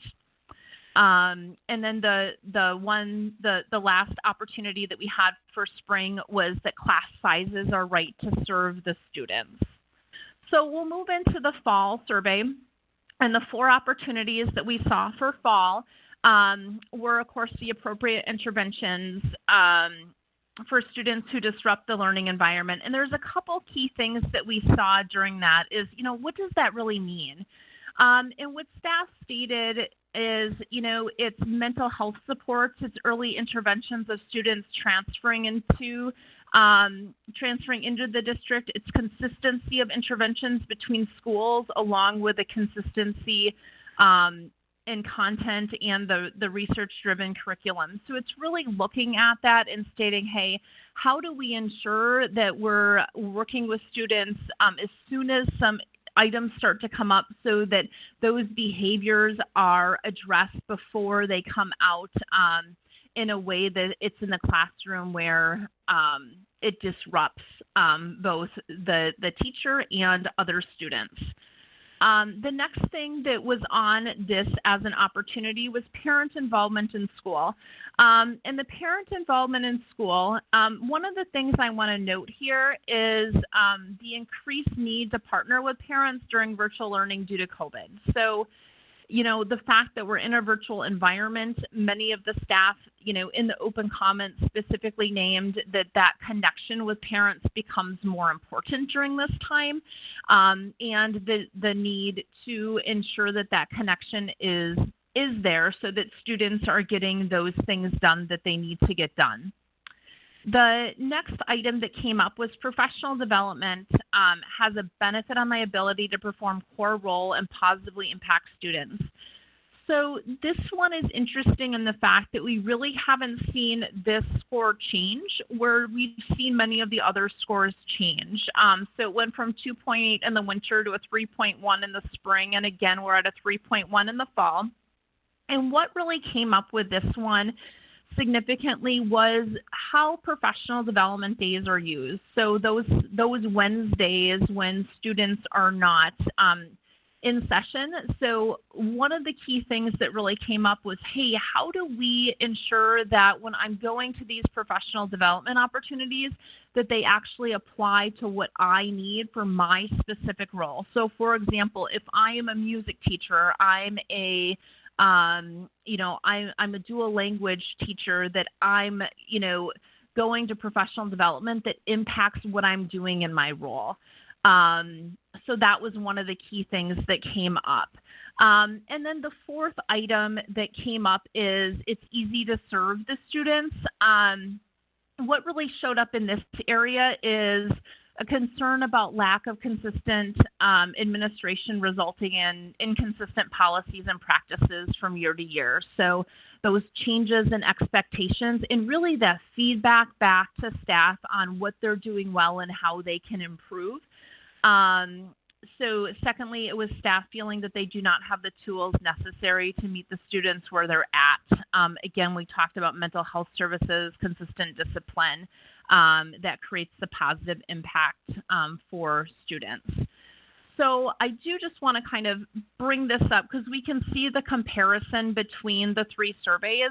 One of the things I definitely want to point out is, again, we had two scores that were below that 3, which would be average on this survey. And this is one of the first times where we have seen that and how those have increased. And again, just looking at that very first survey, winter of last year, you know, the lowest number at that point was a 2.2 for transparent communication from district administration.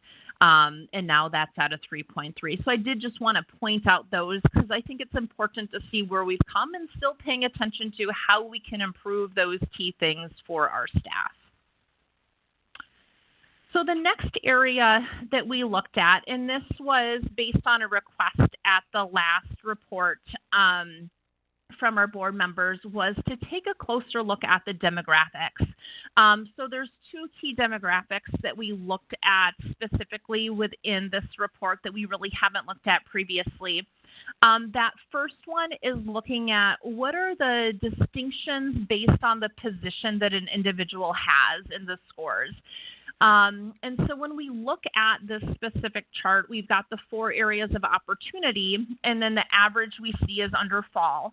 And there's 2 areas that I want to point out. The first is appropriate interventions for students who disrupt the learning environment. And we're seeing that our administrative staff, so these would be our building leaders, principals, administrative staff at COLAC, et cetera, are rating this out of 3.6.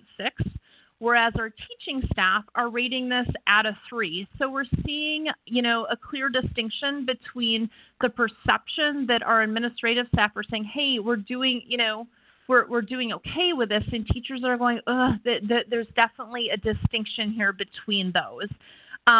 Again, what they came out with stating is that they don't feel that they're supported in this area or have the tools to address the situation while still serving the class as a whole. So that, you know, do I focus on one student or do I focus on the other 20-some that are in my classroom? The next item that came up as a big distinction was when we look at professional development has a benefit on their ability to perform core roles and positively impact students. So as a whole, we see this as 3.1 under the fall survey. And when we look at administration saying, hey, we think our Wednesdays are absolutely great, rating it at a 3.7, whereas our teachers are rating it at a 3. So we talked a little bit about professional development days as far as the making sure that it is the right thing for that specific teacher based on what they're teaching. But the other thing that really came up with the professional development days is ensuring that teachers' time and the staff's time is used wisely and appropriately. So there was many comments about it's stacked with meetings, and teachers have a responsibility now to manage attendance on top of serving students, and that it's really taking away from their prep time. So that was definitely a concern that came out in this survey. The next thing that we looked at as far as some of those demographics was the length of stay. So when we look at how long an individual has been with the district, we see a clear distinction between how they're rating these core areas. So we can see less than 1 is less than 1 year with the district, 1 to 3 is 1 to 3 years with the district, 4 to 5 years with the district, et cetera. And the key things that really showed up here is the distinction between those that are brand new with the district have the highest ratings. Those that have been with the district for 4 to 5 years typically have the lowest ratings, and then it goes up a bit when we look at 6 to 10 or 10 plus years. So one of the key things that, we looked at with this is the fact that those that have been with the district 4 to 5 years had the lowest ratings in this area. And how do we engage those teachers in ways that they're either supporting those that are new in the district or, have some sort of pathway. So whatever that is at the 4 to 5 year mark, we're definitely seeing those consistently lower. And then the next thing that we wanted to take a look at was the open responses. There's a couple key items we wanted to talk about with the open responses. So there were a couple open response questions that we provide. And with those open response questions, one is specifically geared towards superintendent, district administration, and then the other is towards building leadership. And these are open responses, meaning we don't name what these answers are necessarily. It's what comes out of that. And this was the first time that we saw individuals in a larger group, percentage-wise state positive towards the superintendent at 20% here based on that. The next thing that I wanted to point out is the listening to staff and being transparent with communication. There were, again, we saw this change significantly. So we went from 81% to 28% here with listening to staff and being transparent with communication. And then we also went, as we talked about, professional development time needs to be specific to needs to be meaningful to the specific role. We saw that as an opportunity, which we also saw when we talked about our previous conversations. So the next thing that I wanted to talk about were the impacts of COVID. So there's some key items that really came up with COVID and came through our staff sharing some concerns with us. So the key items that came up are staff feeling isolated and requesting support for their own mental health as the pandemic continues on. So, our teaching staff had really said, we're so used to being not only around other staff, but the students in the classroom, and the fact that, hey, as we are in the classroom by ourselves, that feels isolating. The next comment that, that came out from the impacts of COVID-19 were staff requesting school administration listen to staff and be transparent with their communication. And it was really towards that building leadership of, their impacts and how some of those things are rolled out within the specific schools. And then the concern about the decrease in student discipline is due to the inability to physically disrupt the classroom. So there was a number of different comments specifically about the concern that, hey, we're serving students here, but yet there's a large group of students that have been disruptive previously that have just kind of fallen off, that we're not necessarily serving right now. So what does that look like, and how do we re-engage those students? And then we have the building open response. So the one thing that I wanted to comment on with this, I just talked about, is the listen to staff and be transparent with the communication that we see at that 22% there change is one of those key things. Then of course there has been an increase for some communication with leadership. So as we look at this, some of this is specific to schools, and we did see that specifically change. One of the questions that we ask every time, and this is a forced yes/no, is do you currently feel respected in your role? And with that, we saw every single one of those increase except for the community of Beloit, and that was specifically relating to the opening of the charter school was the reason why that decreased. Otherwise, everything else did increase with that. And that's something that's important because we did see the largest percentage increase from spring to fall survey was a 10% increase of staff feeling respected by the school board. And the largest overall percentage increase from the winter survey to the spring survey was in the district administration by 30%. So this shows kind of the difference between those for each of those areas that we just spoke of. And then one of the last things we do is we look at to say, hey, is the school district of Beloit a great place to work? And what are those key areas that correlate with that?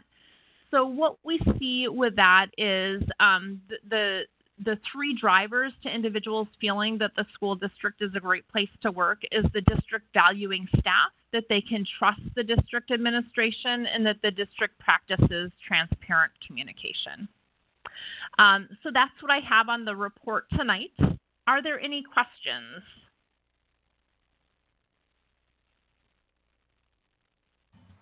Are there any questions from the board? Tracy, I do have a question. Thank you so much for doing that breakdown by roles and also by longevity. I think that was very helpful.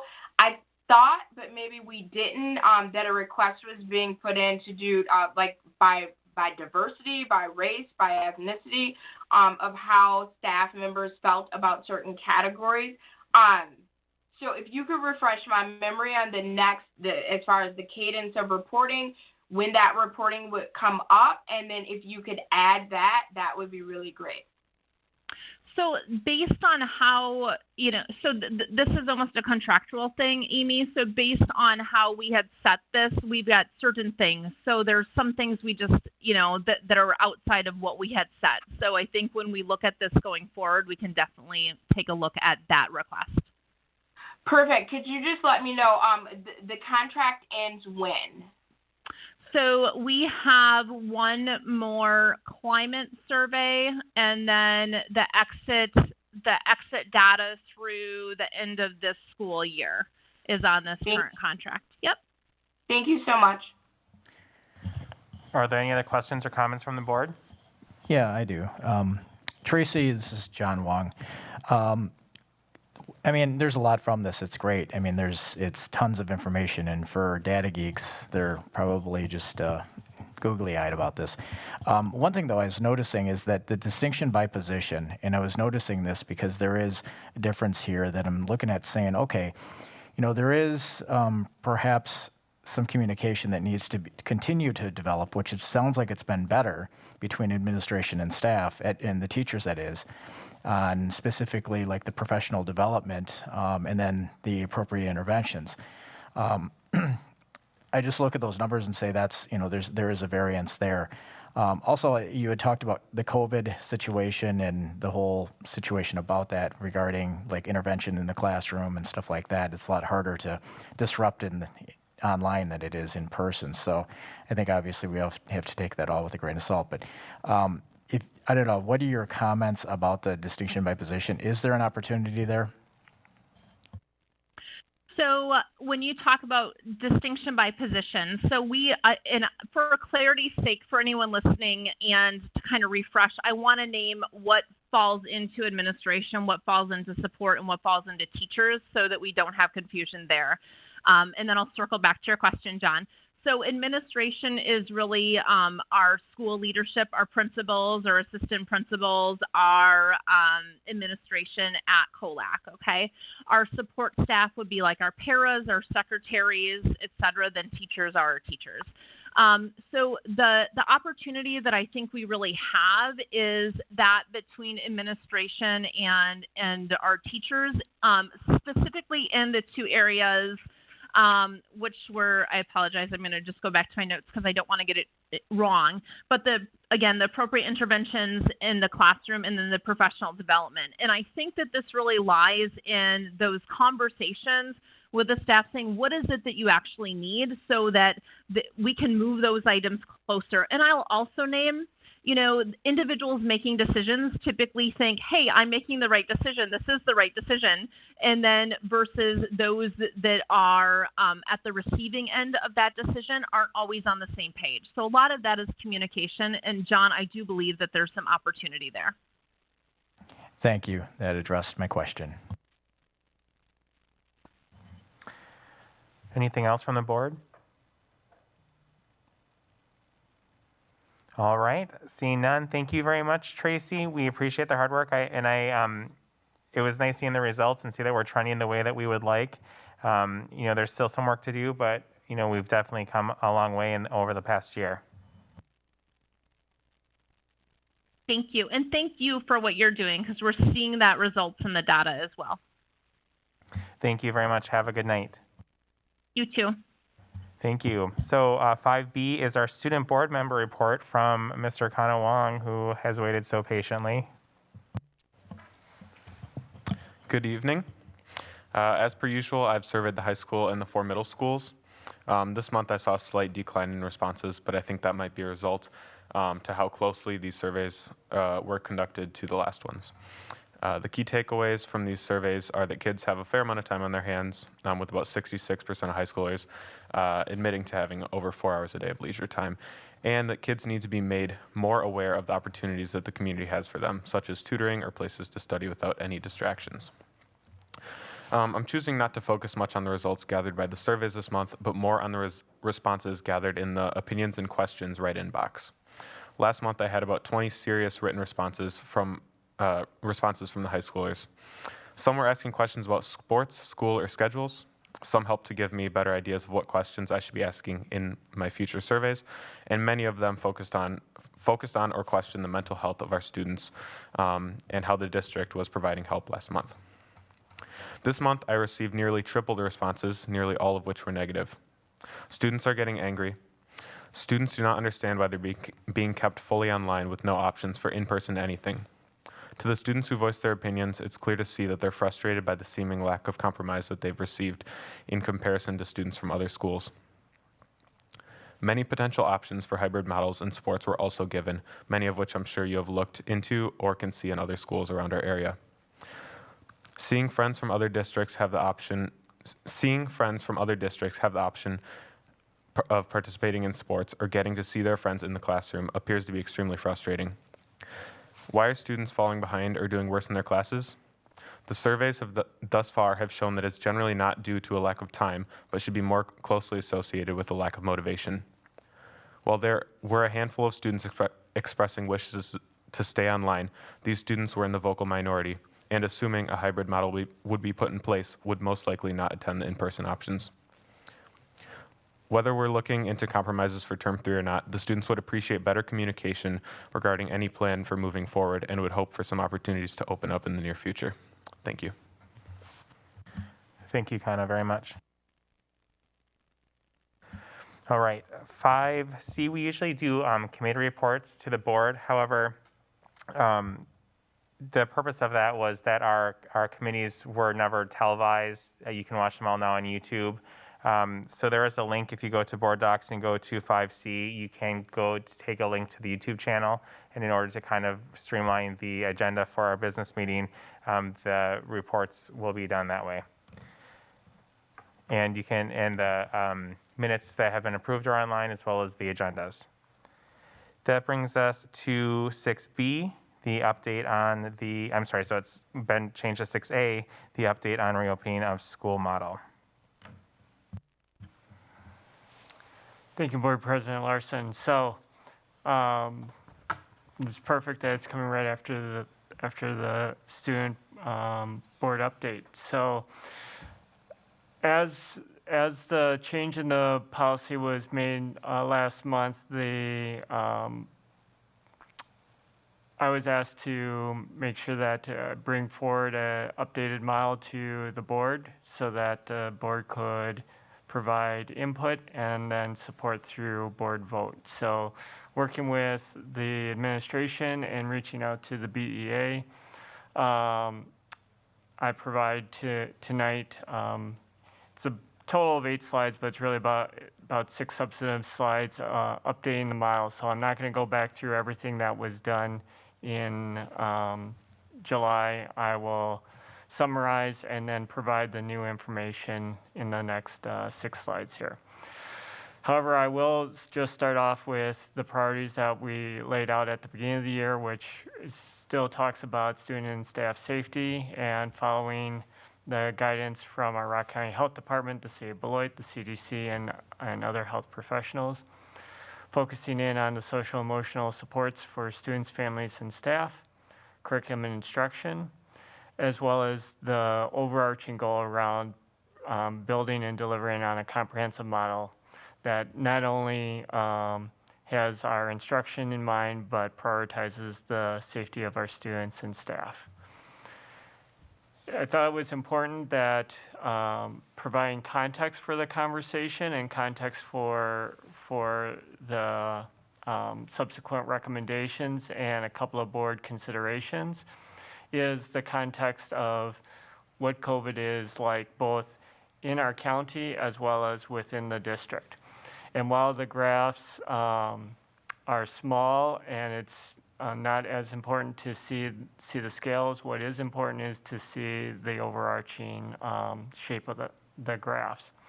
Our county data that is reported, and if anyone wants to see this data, they can go to the Rock County Health Department, and all of the data that is being provided is taken directly off the Rock County Health Department COVID pages. The Rock County Health Department has moved to a model of active cases per 10,000. This provides an opportunity for communities of different sizes to be compared side by side so that communities can see whether or not there are more active cases in one community versus another. It's different than the positivity rate that we started with. As of today, the positivity rate in the Rock County community is 29.9% on a 14-day average. And the Rock County active cases is 89.9 per 10,000 people. When we think about all of the school districts that are in Rock County, that's the graph that you see there with each of the lines. And the key takeaway is that Beloit is not an outlier as compared to other districts around us in Rock County. In fact, if you could blow up the graph, the upper line is the Clinton School District, and the bottom line coming up from the bottom is the Parkview School District, and we're right in the mixed in the middle there. On the other side, what you see is our district, a graphical representation of our district data. So every day we require our staff to fill out a screener. And as part of the screener tells each staff member if they are okay to come to work or if they should remain at home, and it sends an alert to our school nurses and health room assistants, and they follow up. If the follow-up requires a staff member to stay home and quarantine, it is more often than not a preventative tool. And so even with our screener and a preventative tool, you can see that the graphical representation is similar to that of the county. This screener has been what has kept our overarching positivity rate within the school district low. In fact, at our highest rate, as we released in a news update or a press release before Thanksgiving break, the district was at 1.9 of active positive cases within the district. So how does that context provide to update to our model? When I presented the model back in July, we said that parents and families would have one of two options. They could select the Beloit Virtual School, which continues and will always continue to be an option for a fully virtual experience. However, it is on a platform that is different from our classroom teachers. Or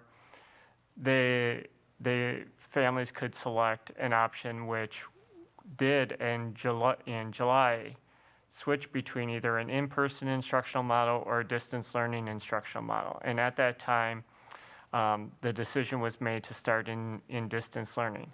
While that overarching decision has not changed, one question that was asked back in July was, would there be an option if we were to move in person to still allow for distance learning as we currently have been operating since the beginning of the school year? And at that time, I said to the board that I did not feel that we had the capacity to provide that option. I sit before you today to say that through the work of the teaching and learning team, the pupil services team, and the buildings, there is an option that does now exist for the distance learning to continue if we were to switch to an in-person instructional model, and hence why there's an asterisk there. So if there was an in-person instructional model that was approved, we would move into a cohorting model.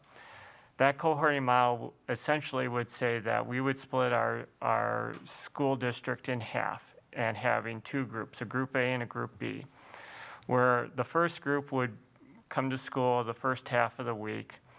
Wednesday would still be a PD day like we currently have set up, and then group B would come the second half of the week. Now, the difference comes in what's happening to the groups that are at home.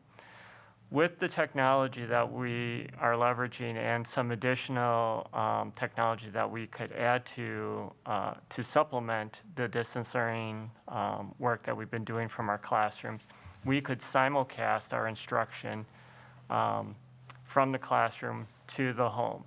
This would allow instruction to continue at the same pace that currently is happening in distance learning, while also allowing for small numbers of students to be in the classroom so that we can maintain the 6 feet social distancing that we've established and is still recommended by the CDC and the health department. This also has the added advantage of allowing students and families to make a decision that if they wanted to stay in distance learning but not attend Beloit Virtual School, that would be an option that would be available to them. And if a student needed to quarantine because they would be filling out the screener no differently than our staff, if they needed to be quarantined, they would not miss out on the instruction that would happen day to day in the classroom. So this is the biggest, of all of the slides, this is the biggest change from what happened in July and the learning that we've been doing over the past 4 months. This is a culmination of analyzing other school districts and their instructional model that they've started from July or from September all the way through Thanksgiving. As far as operations, we would still be following the same protocols. Food service, we would be providing breakfast and lunch in accordance to the USDA and DPI guidelines. Our meals would still need to be individually packaged, including utensils, to make sure that we are maintaining good best practices. Our busing capacity still has not changed. We would still need to reduce our busing capacity by half.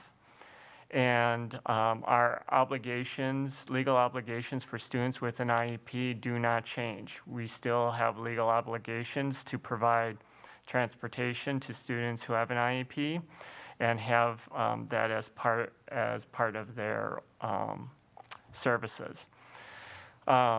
We are and have been reaching out to families to talk to them about self-transport, which would also mitigate or lessen the number of students that would need to be bused during this time. So with all of those pieces in place, if an in-person instructional model would come to fruition, then two things would need to happen. We would need to survey our families to see how many would want to maintain a distance learning option, as well as to verify the families who have indicated self-transport, so that we would make sure that we would build our busing and transportation routes, as well as our ensure that all of our schools and social distancing are being maintained.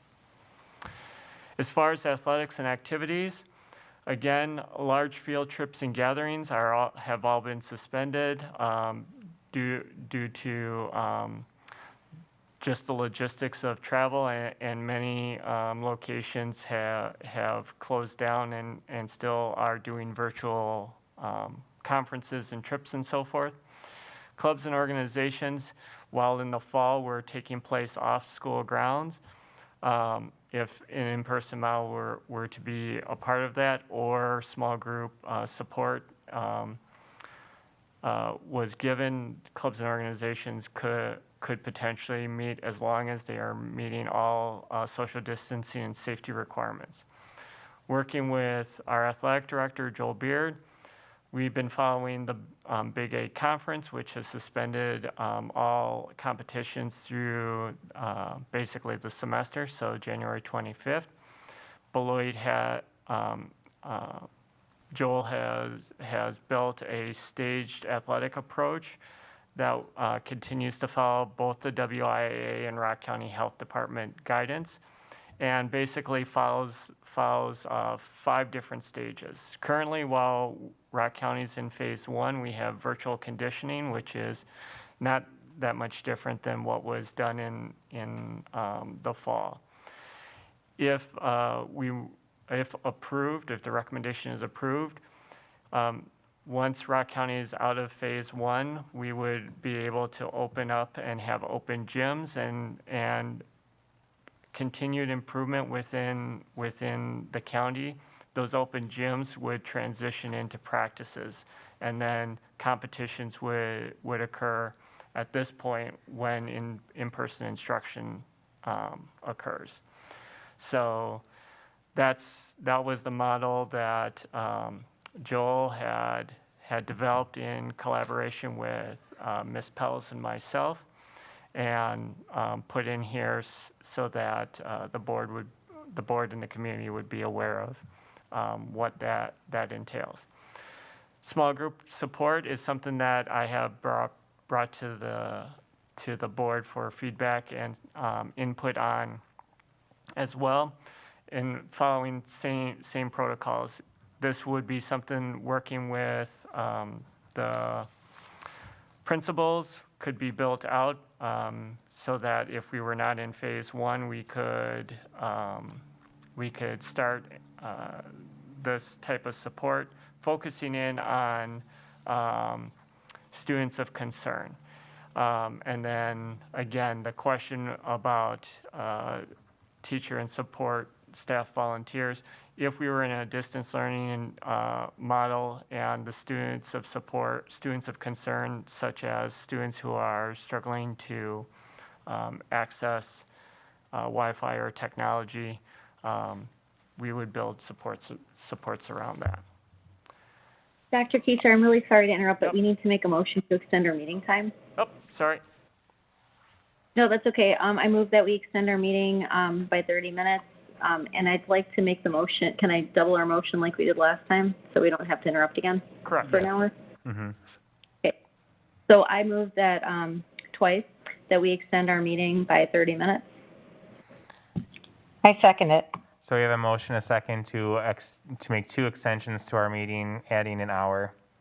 Are there any other questions or comments regarding the motion? Seeing none, all in favor, please say aye. Aye. Aye. Aye. Aye. Any opposed? All right, the meeting has been extended. Thank you. All right. And that gets me right to the heart of the conversation and opening it up for conversation here. So the recommendations. So the metrics that were approved back in July are on the far left. Those being transportation, building, and the Rock County COVID. The recommendations that I'm bringing before the board for consideration are these 4 things. That given our current situation and the metrics that were approved in July, that we would begin term 3 in distance learning, following the practices that have been established in July. That I'd be given the opportunity to work with small group supports and continue to provide regular updates to the board outlined in the presentation, as well as the ability to follow the directions of the Rock County Health Department as it pertains to localized outbreaks. In July, we didn't have language for that. Now we do have language for that when the Rock County Health Department has identified 2 or more positive cases that have the same common endpoint, that common endpoint being, in this case, a school building. They identify a localized outbreak and tell us that staff have to stay away for 14 days. And I would like I'm making the recommendation that we continue to follow that practice.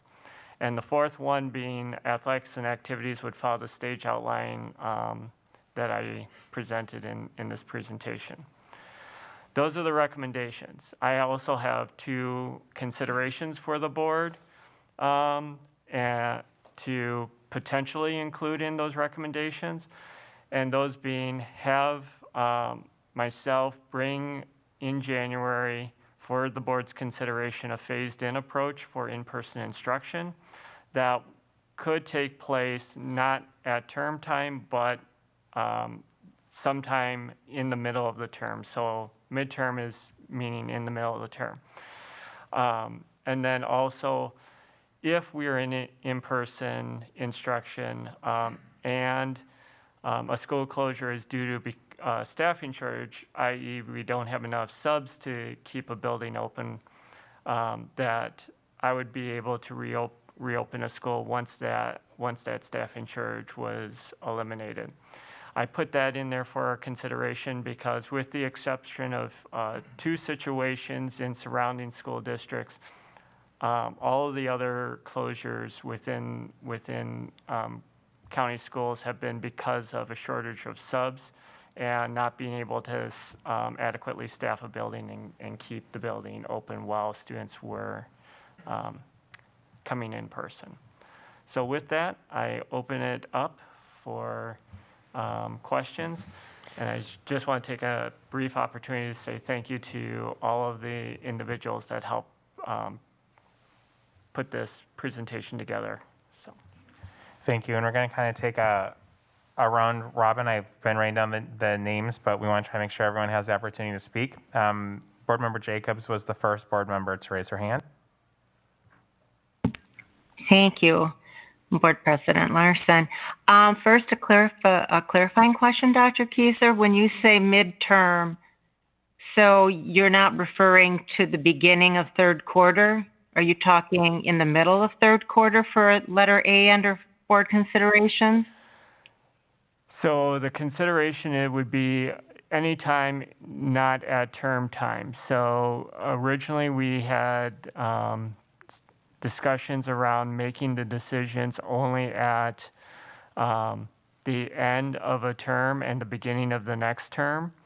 And that was facilitated because of families who may want to transition to, say, Beloit Virtual Academy or whatnot. Now that we have an in-person model that would allow for distance learning and in-person learning happening simultaneously, the board could consider not having the transitions affixed at those 9-week intervals, but could be at any time. At any time. Thank you for that clarification. And after carefully listening to comments this evening, as well as discussions I've had on the phone and emails that the board has received, and my own personal belief, I feel very strongly that we need to go to a hybrid as soon as possible after Christmas. I think that if, for example, if we waited till if we started at January 22nd with the hybrid, that would be 3/4 of a year our kids have been out of school. And I truly shudder to think of the social and emotional concerns that haven't been dealt with, the academic slippage that has occurred. I feel very, very strongly that we need to bring the kids back, but I love the idea, and I think it's very necessary to send a survey out to parents and ask what they want and what they need. And then do a hybrid based on what the parents prefer to have. Thank you for listening. All right, Board Member Anderson.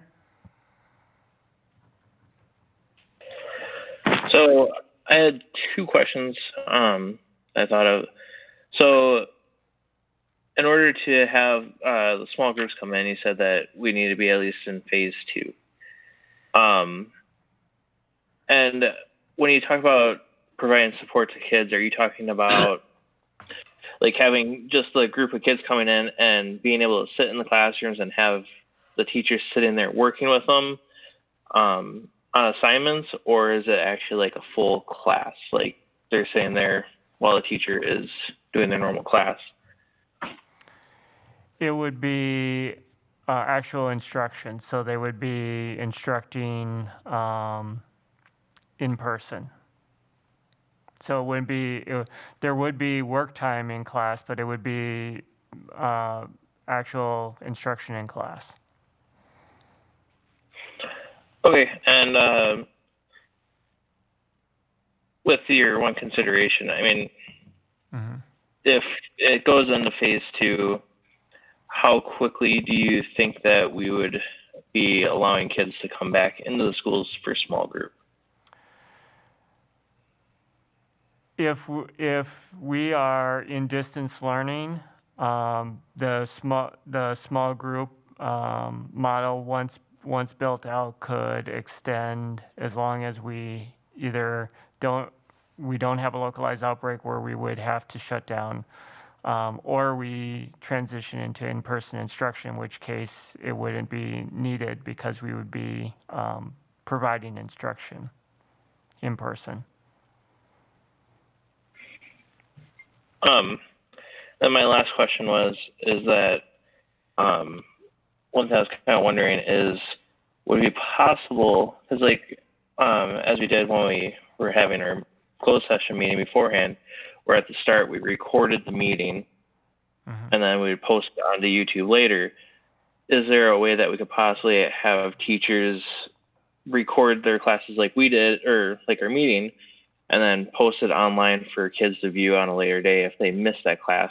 At least then they can see the interactions that the kids are having.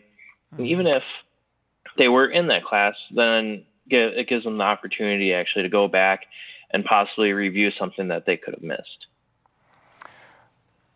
So currently with our distance learning, we are recording those lessons, and so working with the teaching and learning pupil services team, that has been part of the discussion with the instructional model. So it is possible. Okay, good. Because I was just like thinking about when I took a college class online. Like they had it recorded so that you could always go back and rewatch it. Correct. So with the consideration, it would be, so the consideration would be to come back and then bring forward exactly the time frame for making a transition like this.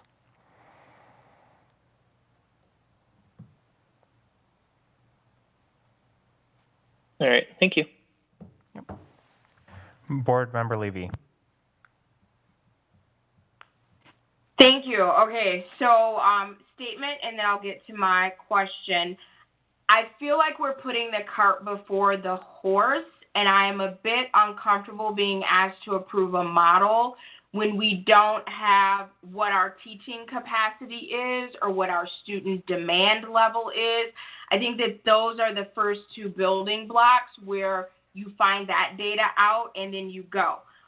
So on to my question. At our November 24th board meeting, Dr. Keiser, you mentioned that you would like to see a downward trend in hospitalizations and positivity rate. So what is the proposed rate that you would deem acceptable to reopen in a small group or cohort model, which is still a little unclear to me which one you think we should go with, the small groups versus the cohorts that would be from what you previously said, half of our district. So the positivity rate in June, you stated was 5%. What are you proposing now? And then I would also like to know, how do vaccinations factor into your recommendation? We fortunately are not in a scenario where a vaccination doesn't exist. It's not being rolled out. Like, we can see an end to this. So how does that play a decision in your proposal? And then what specific plans do you have for contact tracing if we were to do some type of a hybrid model? So if I miss any of them, please let me know. But in terms of the metrics, so the metrics that were approved end of July were our best guess based on an expectation for having a metric, and we are the only school district in Rock County that actually put in a specific metric in terms of the positivity rate. And that was chosen because it was something that was most easily understood and something that was not influenceable by any data that was collected in the school district. It was collected at the Rock County Health Department. So felt that it met the criterion for the transparency that we were looking for back in July. As far as a metric for reopening, I think in the 4 months that we have been operating our schools consistently in a distance learning model, we've seen the growth trajectory of surrounding school districts, and I have met weekly with the Rock County superintendents in the health department and listened to their conversations in regards to running the school districts in a hybrid or in-person model during these past 4 months. And so I think that as long as we're out of phase one, we would see those downward trends, and we would see the ability for us to provide instruction safely. As it pertains to cohort versus small group support, so that support of 10 or fewer students would only exist if we're in a distance learning model. Cohorting would be the model that we would use if we were to transition to in-person. So one would exist only if we were in distance learning, that would be the small group support. And that came from the surveys that we did back in November.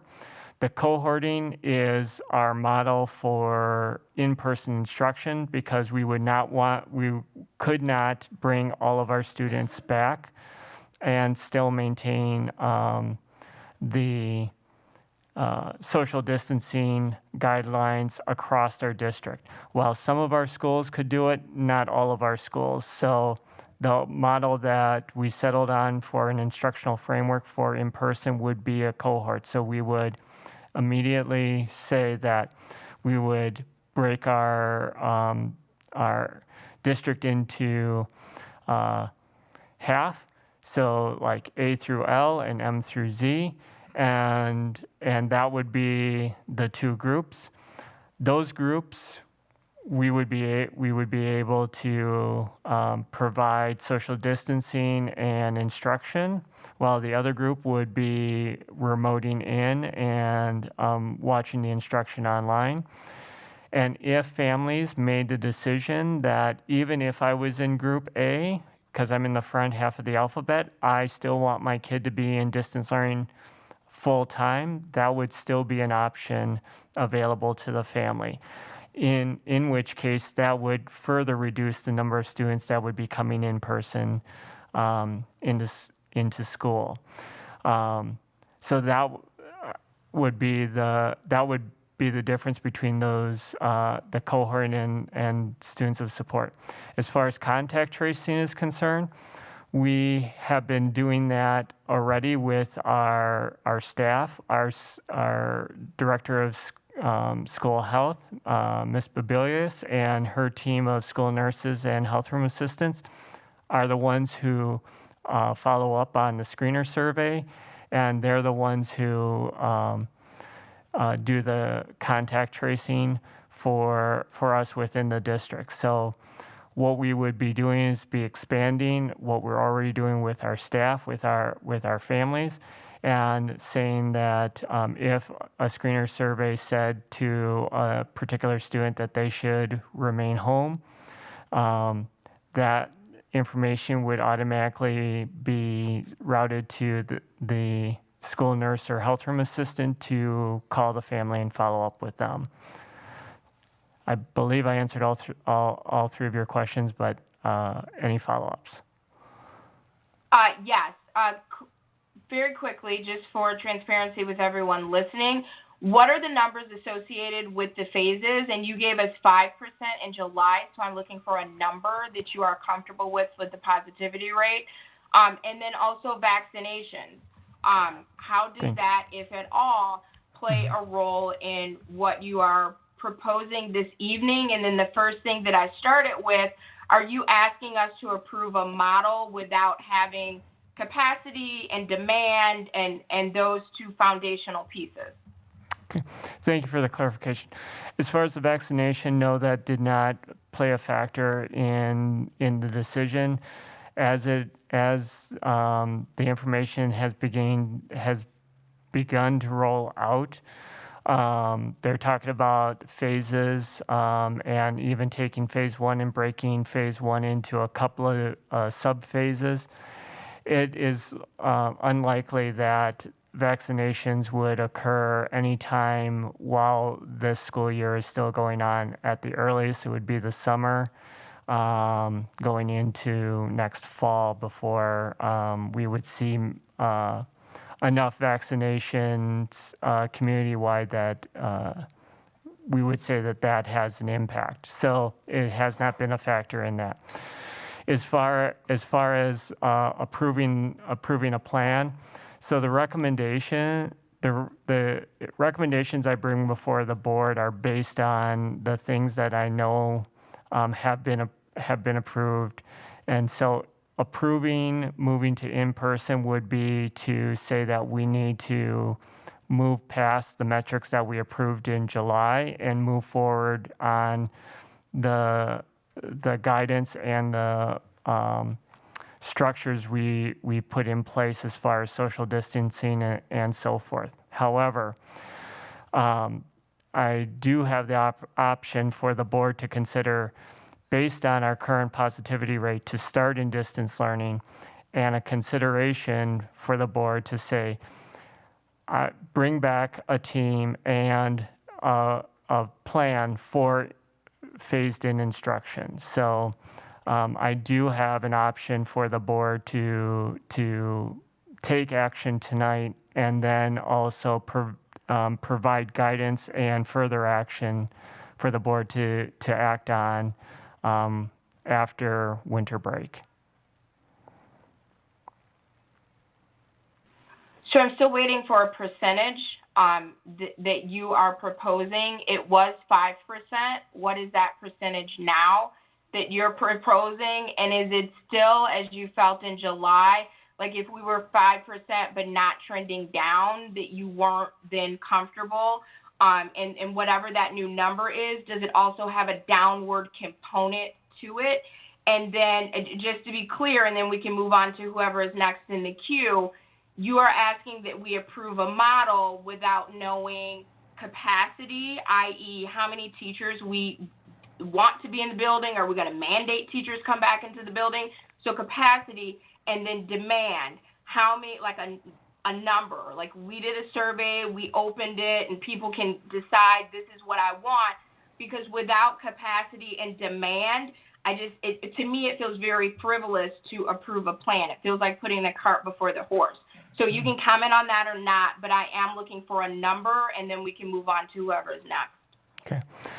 I can't put a number to this in terms of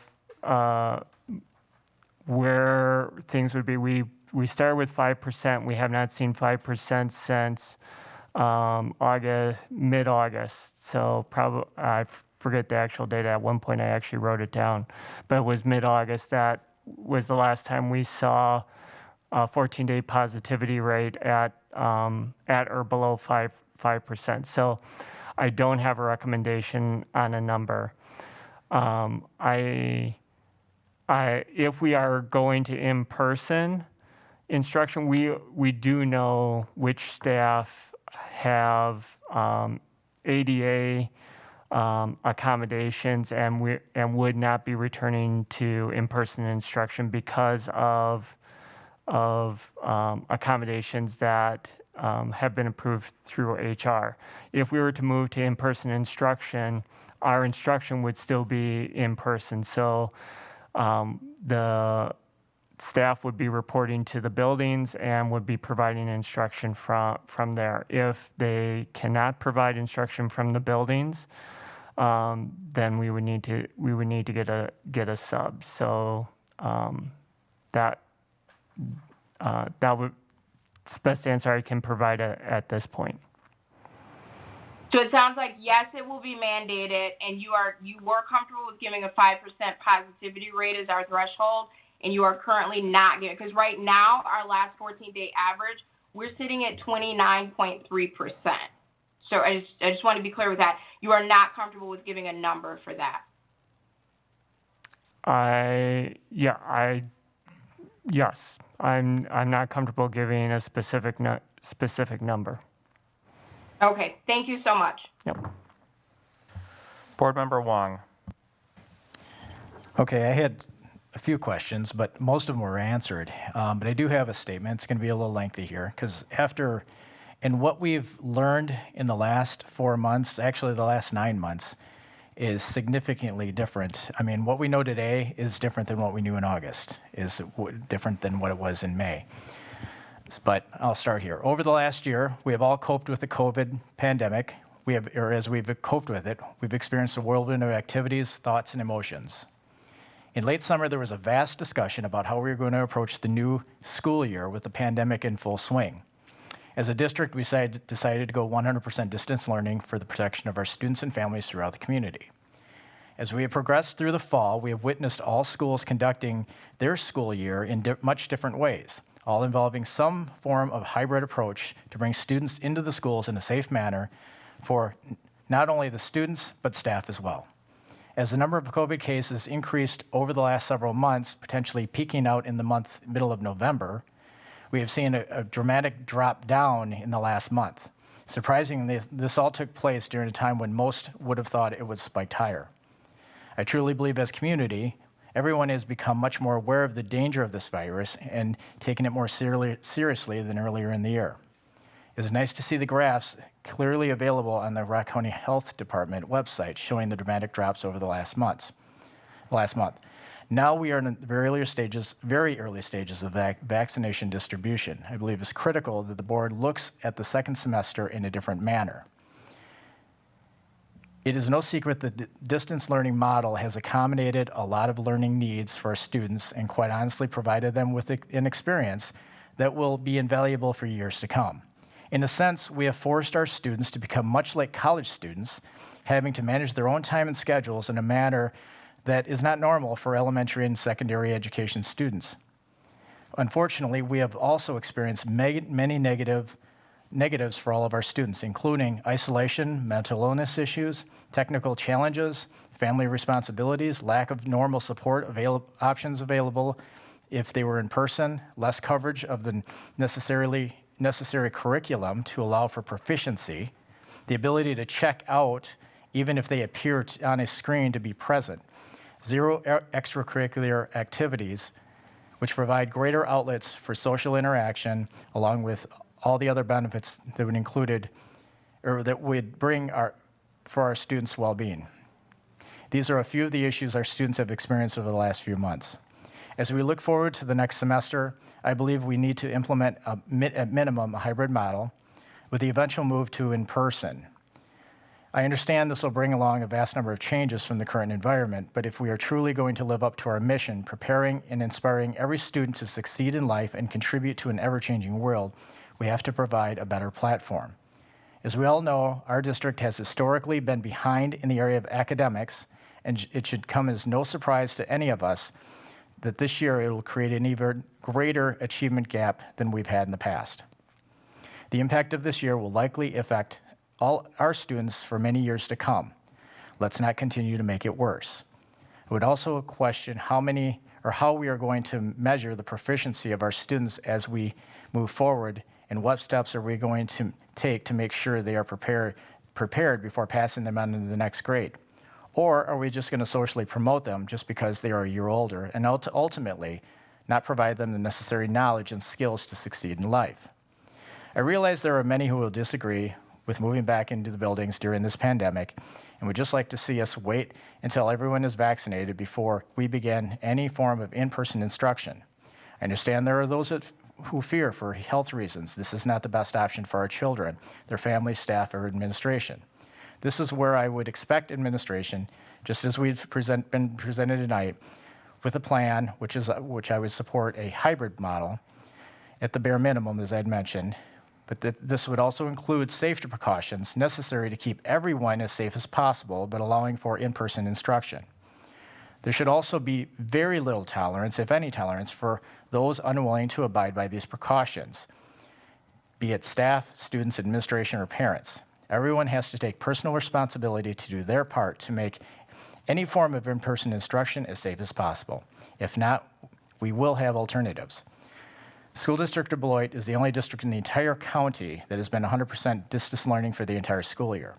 While I agree that this was the best option at the beginning of the year, now we know more about the virus, safety precautions which have proven effective, and seen other schools develop effective ways to provide in-person instruction. We need to move in this direction to provide all of our students the best educational experience we can offer them as we head into the next semester. Thank you.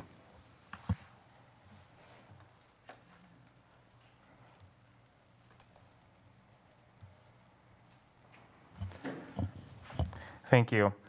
I would like to add that I would like to see us go back with a hybrid at the beginning of term 3, at least a hybrid. I think it's been too long. We have something for everybody. If you, especially the dual language kiddos who want to, that option isn't available for them in virtual, they have the option to still continue distance learning mode with their teachers. Teachers and staff members who have those health concerns that can't be in face-to-face, they're able to do the distance learning model. Families who absolutely don't want to come back under our circumstances are still have the virtual, and those families and staff members who want to come back have the face-to-face option. So there's something for everybody. I mean, there's nothing here that would make anybody unhappy. There's a total mix from one extreme to the other. Board Member Delgado. I'm not going to be as long as John. That was an awesome speech, John, by the way. Thank you. I want to say thank you. Thank you to Dr. Keiser. Thank you to all the staff members that were involved. It's been a very long 9 months. I think those 9 months have given us the opportunity to learn, to review what's going on, what's happening. And like John said, 9 months ago, it's totally different than today. Numbers are high, yes, but they have given us the opportunity to see what other districts are doing. And like John said, we're the only district that has gone distant learning. And I don't regret that at all. I don't, because it has given us the opportunity, to learn and to see trends and to see what's going on and what's doable. And it has given our administration team the opportunity to review all that data and to come up with this really awesome plan. Cohort, I think it's a great way to go because it takes into account, the different opportunities for those that want to go just, distance learning as we have been going right now, but with an actual, instruction of their teachers. And then it gives the opportunity for those students that have been waiting so long, to come back to school and have that face-to-face interaction. I'm a parent. I know the struggles. I have a 15-year-old that has been struggling through the whole, and I have amazing teachers too that have been right there with us, but still the struggle is there. I understand those people that are scared of coming back to school, but there's that option for them. But then there's also that option for those that are ready to go back to school. With the cohort plan that Dr. Keiser is presenting, we're going to have less than 50% or less people attending school. So that gives opportunity to have smaller groups coming into the schools. It's not like we're going to have everyone coming back.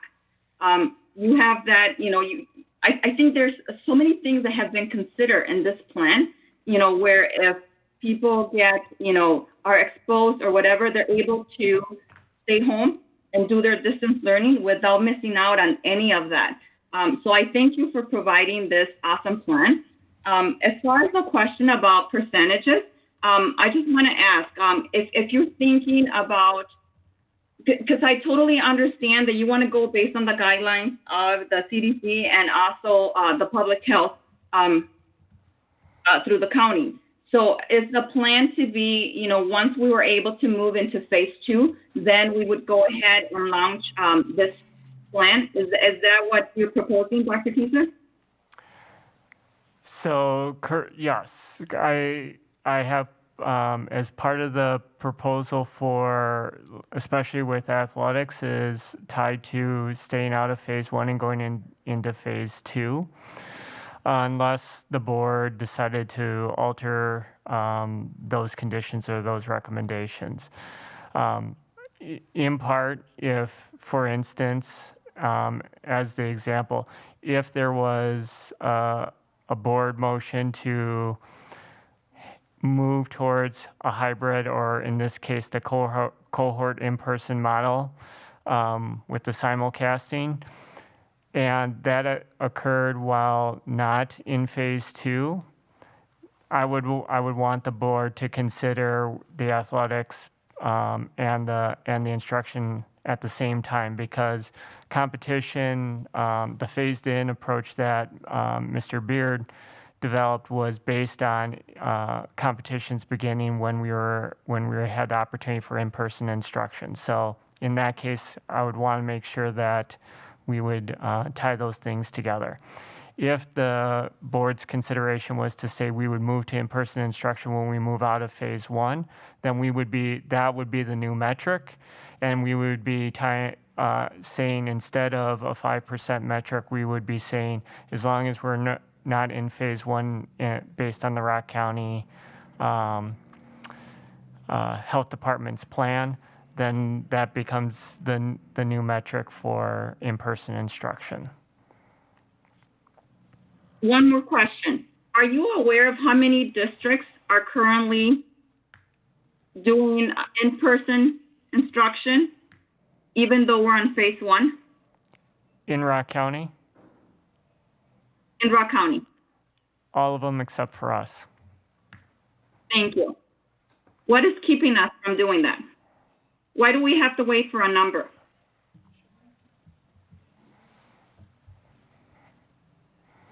That's all I have. Thank you.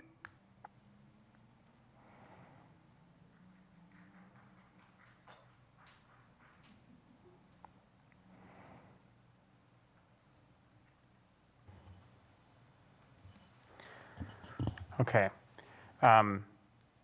I'm going to get, Vice President Miller hasn't had a chance to speak on this yet, and then we have students who would like to speak before we go into board members having a second turn. So Vice President Miller, please. Thank you so much. So I'll just a couple of brief comments. I guess I just, as a parent too, I want to thank everybody for putting these plans together, dating back to July.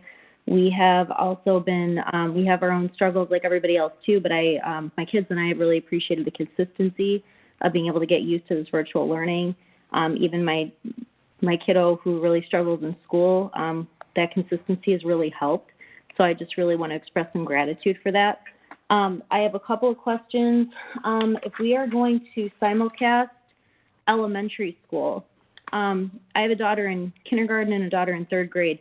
The thing that's working really well for us, especially with some kind of learning needs that one of my kids has, is the ability to interact asynchronously.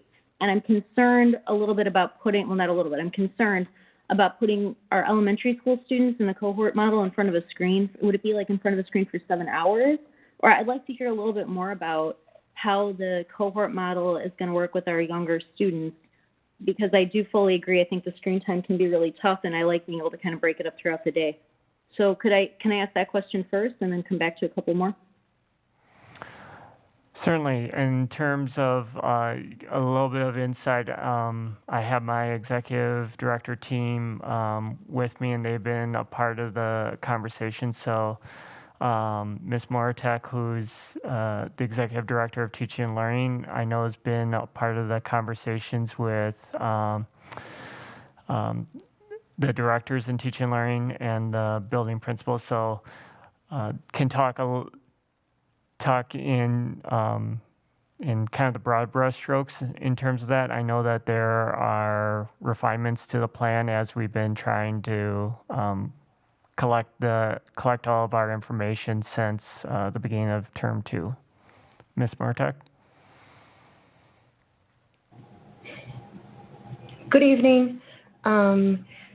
Director Miller, I think the best way to describe it is to think about that a lot of that interaction in teaching happening on the days that students are there face to face, and then students that are at home are engaged in the activities and they're following along, but really then it flips from day to day, right?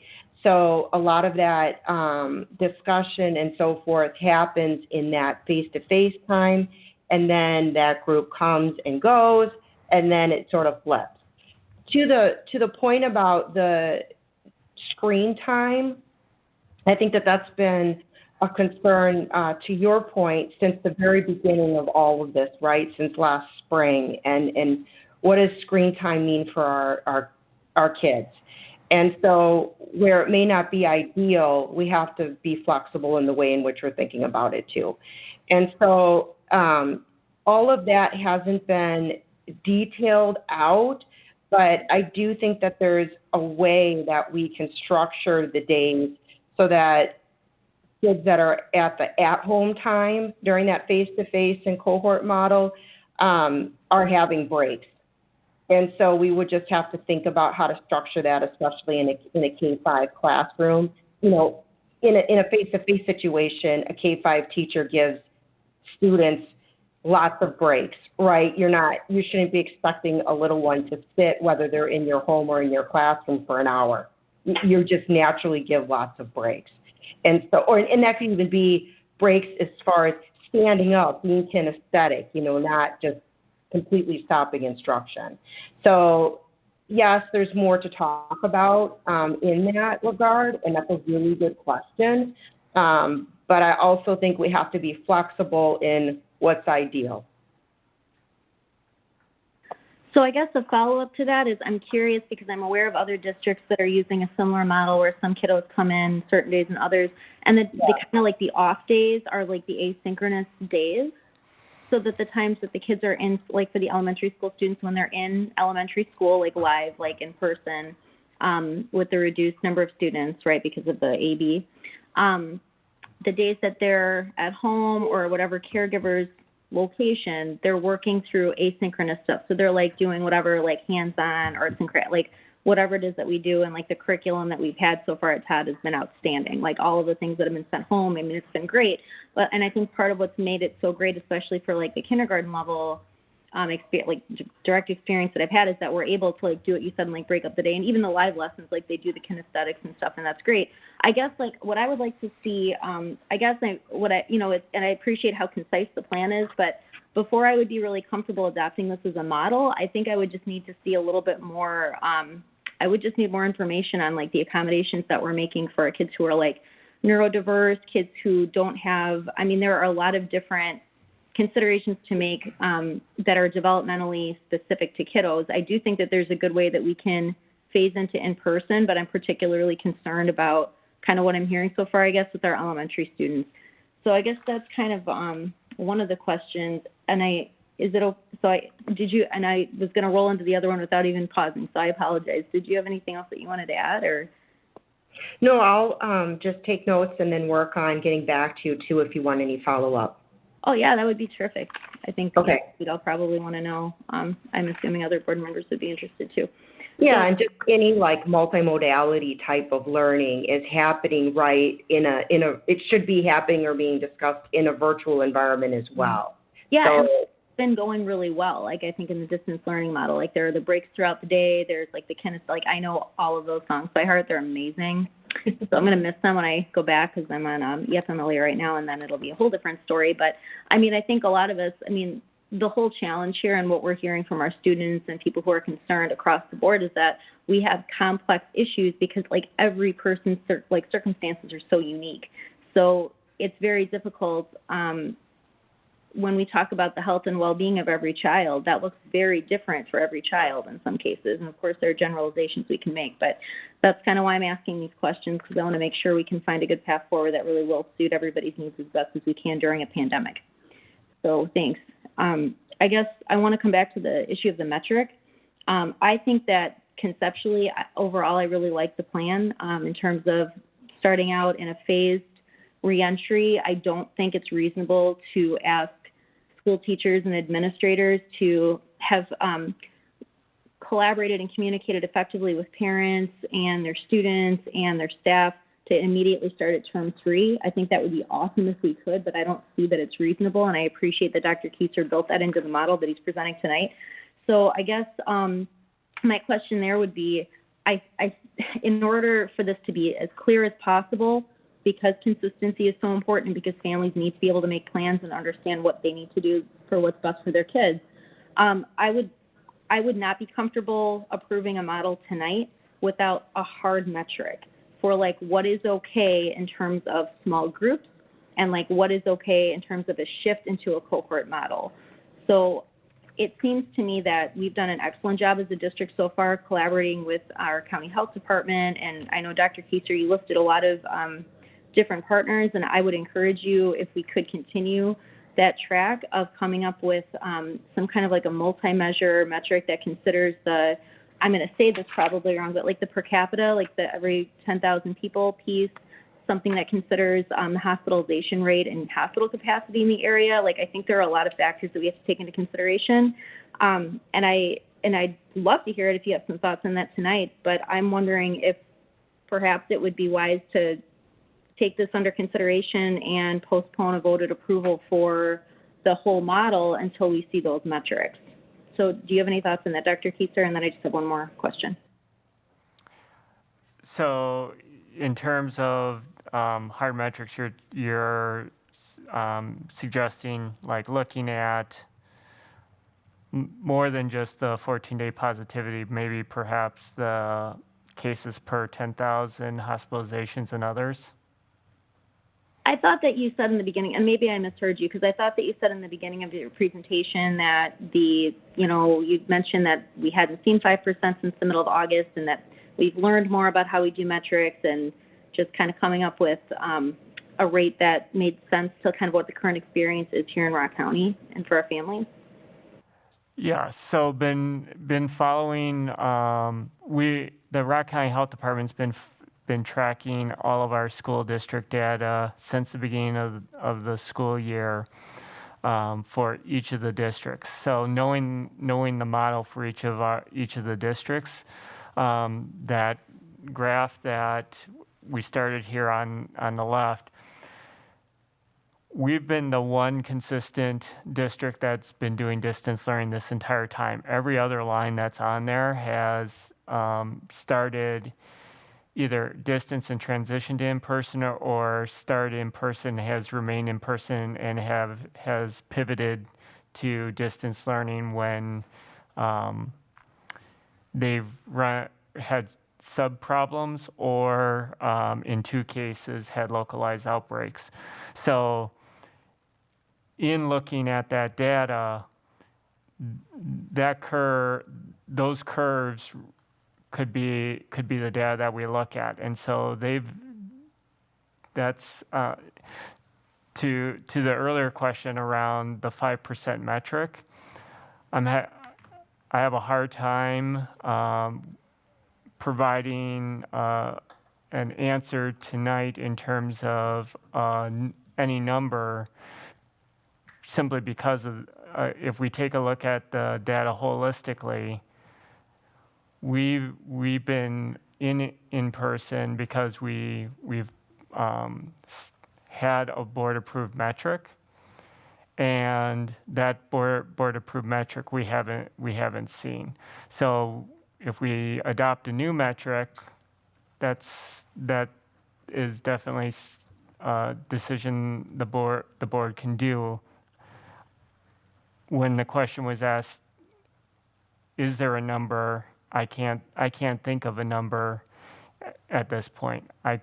The best answer I can provide is if we were to move from phase 1 back into phase 2 in the Rock County plan, that's the best answer I can give at this particular time.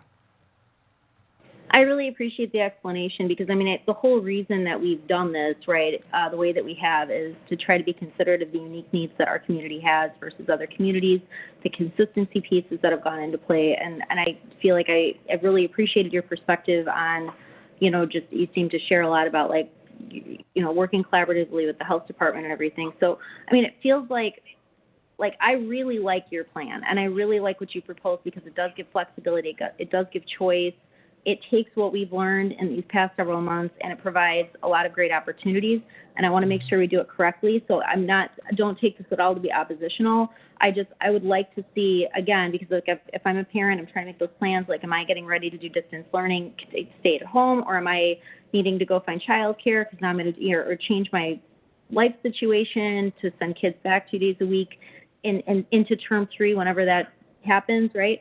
So I guess what I would like to ask is that we bring back, or if we could tentatively, I don't know what the board action will look like, but I would really, really like to see a refreshed look at what metric we would use. And I think teachers and families just need to understand and have a good guidepost for what we're looking at realistically for these options. Okay, thank you. No, thank you. And then I guess my final question would just be about our staff. So I appreciate what you said about capacity. Earlier, I had a similar question that Board Member Levy asked about, I love the way you're thinking. This is great ideas. I'm feeling very positive overall, again, about conceptually and the concepts and the options that are available. I'm concerned by I'm concerned about like not knowing which staff are available and how many and in which buildings and which grade levels. And I also think that we really need to consider that we are asking teachers and staff members we're not asking them just to do their own duties and their work. We're asking them to potentially expose partners, multi-general living situations or whatever, people who live with them, to exposure. I mean, I think that that's a really big ask, and I would really like to see some consideration about offering options for teachers and taking into consideration not just their own health conditions, but also their living situations, if they have children who are immunocompromised, et cetera.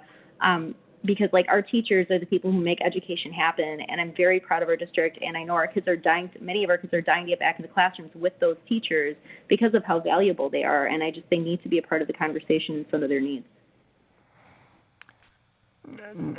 I think we have awesome staff as well, and part of the conversations that we've been having ongoing with the HR department has been around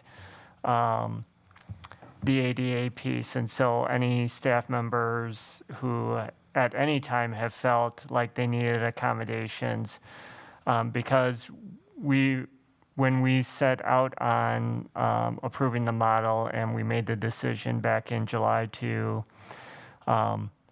start with distance learning, the expectation that we've shared all the way through is that we may know exactly what we're planning for on day one of instruction, but we always needed to be planning for that time when in-person instruction could happen. And so we've never excluded any individual who's had that question or ask about an accommodation in the event that in-person instruction were happening. So could things change in terms of HR requests to HR? They could, but we've been sharing all along in terms of if you feel that you need an accommodation for whatever reason, Ms. Williams in the HR department has not turned away that discussion or that conversation for staff members. So I feel like we do know which staff members would not be able to return to in-person instruction if in-person instruction were the option that we moved to. Okay, I appreciate that. And again, I just want to end on a positive note and thank you for all of the planning that went into this. It clearly shows that you've taken just the diverse needs of our kids and of our families and of our staff into consideration. I think this is a really thoughtful option. So I'm interested to see how we move forward. I appreciate it. I'll wait for my turn next time around. Thank you. Vice President Miller, can I get a motion to extend the meeting before I let you go? Well, I suppose you could. I'd like to move that we extend do we want to just do for 30 minutes, or do you think we need the whole 60? No, we're going to need another hour probably. Well, I would like to move that we extend our meeting for 30 minutes twice. Is there a second? I second. Okay, we have a motion, a second to extend our meeting for a total of an hour. Are there any questions or discussion regarding that motion? Seeing none, all in favor, please say aye. Aye. Aye. Aye. Aye. Any opposed? Aye.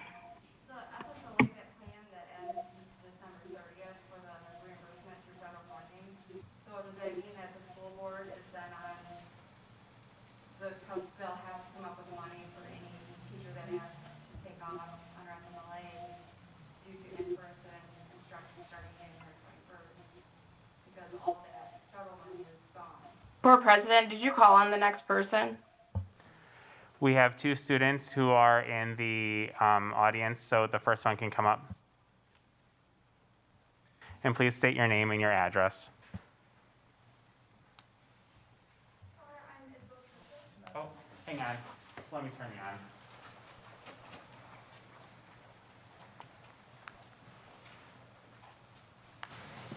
There you go.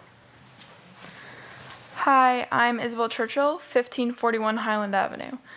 I'm a junior at Beloit Memorial High School, and lately it feels like we've been very alone and that you could care less about us. If you look at the schools in a 50-mile radius, they are playing sports and attending in-school learning 1 to 2 times a week. We think that this school board is more worried about the physical health more than the mental health of our students. Our mental health has took a very hard toll on our physical health. I have never in my life failed a term, and I'm willing to fail the rest of my terms, and I have no social interactions at school, and I'm forced to stay home and do all school by myself with no help. I have no motivation left, and you have made it very, very difficult for me to want to try anymore simply because school feels like an option. Thank you. Hi, I'm Kylie Arn, 728 North Hill Road.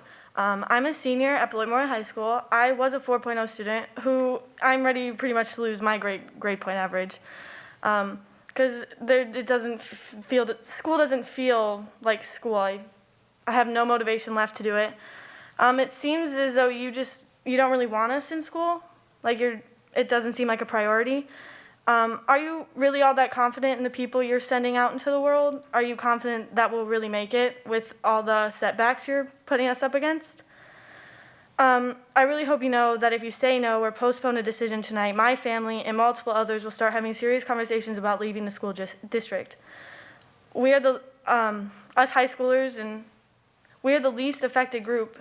And are you willing to ruin an entire generation of kids' education for a disease that information changes by the day, all the time? Thank you for letting me speak. Thank you. Board Member Jacobs. I'm here. Thank you. Dr. Kieser, first of all, I want to apologize for not thanking you before when I spoke earlier. I know that you and your team have done a wonderful job. And I also want to say that I have every faith in your ability moving forward. I'm glad to know that a parent survey will go out if we would go ahead and bring in-person back. I do have one question before I'd like to make a motion, and that question is, do we know how many students we have lost this school year to other districts since fall? I would have to look up what our open enrollment numbers are, but I do have those open enrollment numbers. Okay, thank you. And I should have, I didn't think to ask that ahead of time, and I should have. I apologize. I would like to make a motion.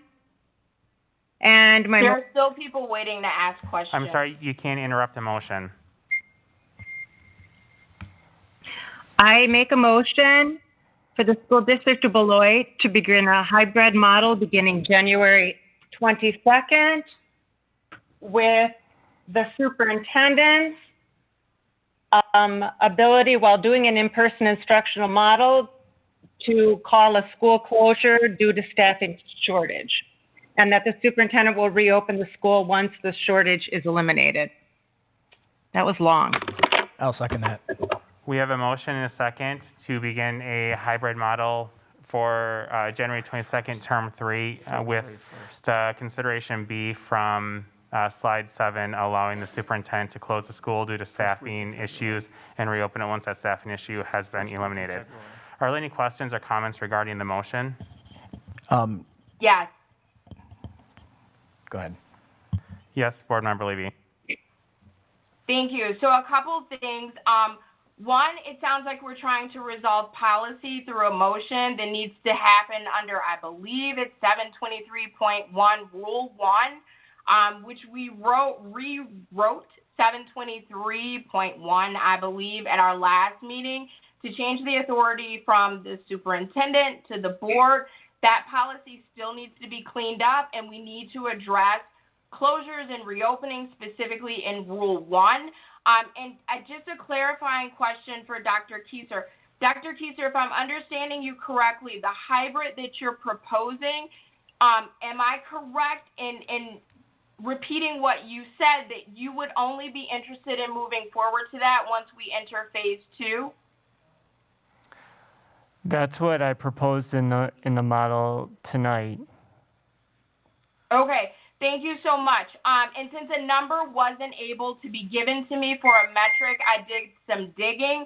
So we are currently in phase 1, and the criteria for being able to move to phase 2 is that if 50% of benchmarks that entered phase 1 as yellow improve to green and there are no reds, then like Monopoly, you can move forward to phase 2. And if you pair that with what is red, it says that red is anything above a 10% positivity rate. So your number is 10%. So thank you for being clear about that commitment that you are not interested in a hybrid until we reach phase 2. I just want everyone to be clear that going by Rock County's phased reopening, not anything that we conjured up, that means that your positivity rate for a 14-day rolling average needs to be below 10%.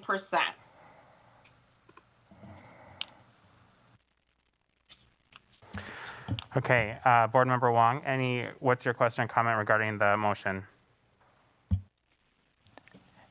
It's just more of a question, and I don't want to jump out of turn here, but Dr. Kieser, is it feasibly possible for the district to get back to a hybrid model by the beginning of the second semester? Given that this is the last week before winter break, it would be difficult to do the survey and get the information back in terms of who wants to continue with distance learning. I would say, given us the month of January and be able to start a phase in the first week in February, if the board were to approve, would be more realistic time frame. Okay, I'd like to amend the motion to include in that as soon as, if it's not able to be done by the second semester, as soon as feasibly possible.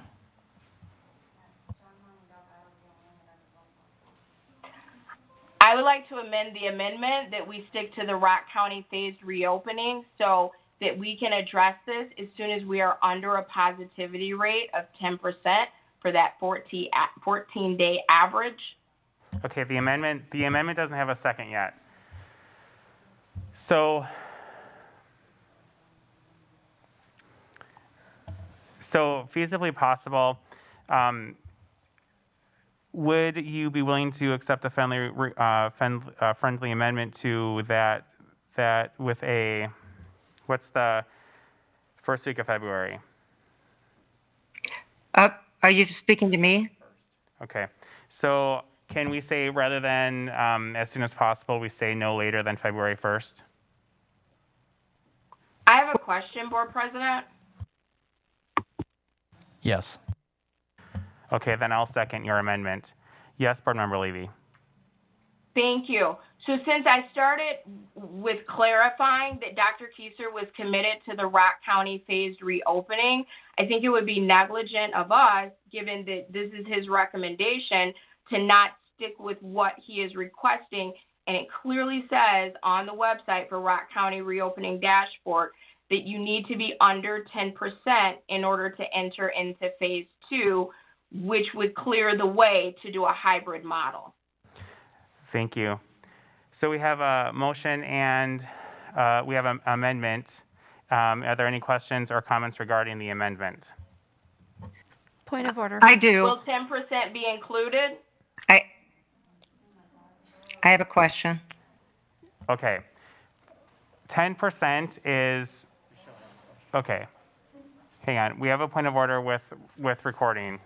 Yes, Michelle. I just need to know if you said no later than the first week in February or the 1st of February. February 1st. Thank you. Mm-hmm. So, Board Member Levy, it sounds like you would like to amend the amendment to include 10%. Is that right? Correct, and only because I clarified with Dr. Kieser before I stated from the website that he said that we need to be in phase 2, and you cannot enter phase 2 unless your positivity rate for that 14-day rolling average is below 10%, and that's coming from the Rock County Phased Reopening Dashboard, if anyone wants to view that. So is there a second for the amendment? I'll second. So we have a second to make, so the amendment is that it would be no later than February 1st if it is 10%. So it's adding 10% to that. So first of all, we have to avoid on the 10%. Any questions? Okay, can I? Okay, this is getting the amendment is 10%. We're getting like a spider here with branches and a web, and we're never going to be able to find our way back. I do have a question on the amendment. So right now, the amendment is 10%. Do you have a question about the 10%, Board Member Jacobs? I do. Okay. My question is this. I'm not sure I'm following because all of the other schools are already open. So how does this have anything to do with the motion? Right, so... Right. May I answer that? Yes. Thank you. So, one, we were elected to deal with the business of the school district of Beloit. So it's great when we can glean best practices for other districts. But I started this by asking Dr. Kieser if he was committed to using the Rock County phase reopening, and that the hybrid model would only be initiated once we entered phase 2.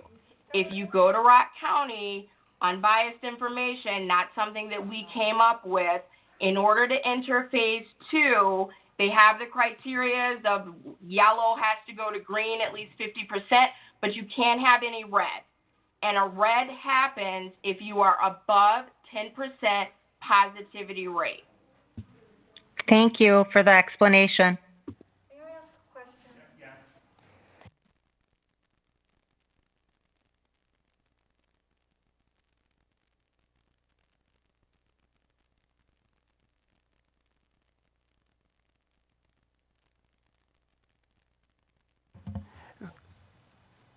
So the board secretary wants to clarify that, Board Member Levy, your amendment is that we would go into a hybrid model no later than February 1st if we were at that 10%.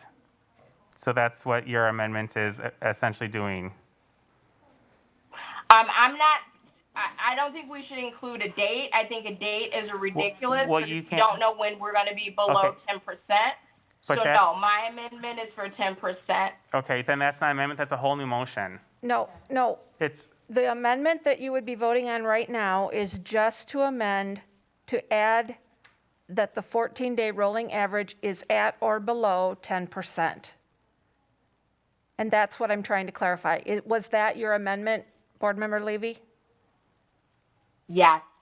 Okay. And that was seconded by Miller, correct? Okay. okay. Correct. Sure.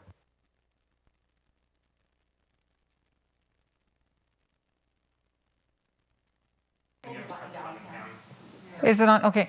Dr. Kaiser, the gating criteria for the different stages in Rock County has nothing to do with the schools. You guys have the power right now to open these schools like people are begging you to. Don't let someone throw you off of that. You do not need to use any gating criteria, and if we did, no schools in Rock County would be open. This is a local decision. Don't let yourselves get tripped up here. Don't let yourself be micromanaged. Someone has to put an end to this. You do not need to use any metrics at all. As a matter of fact, the CDC and the Harvard School of Public Health use those metrics just so the districts will know how many measures, called control measures, how many measures you need to take, because there's a lot more than social distancing and masks. So please, listen to the people that stay here now until 10:30 tonight and open the schools without getting tripped up by anybody that's trying to throw a wrench in it. Those metrics are not supposed to be used by our district or Janesville and every other, Clinton, every other one would be out of school like we are. We've had since March to figure this out. Let's start using science. People say they're for science. Okay, let's use the science, all right? You can just say you don't care about the 10%, or the board can say they don't care about it, but someone's got to say that. Yep. If we're going to get these kids back in school. Please be reasonable here. Thank you. Board Secretary, can you please repeat the motion as amended that we have to vote on? The amendment you'll be voting on is move to amend to add that the 14-day rolling average is at or below 10%. That will be your first vote. Okay. All in favor, please say aye. Do we have a roll call vote, please? Absolutely. Roll call vote, please, Board Secretary. Wong, Nay. Miller, Aye. Levy, Aye. Larson, Nay. Jacobs, Nay. Delgado, Nay. Anderson,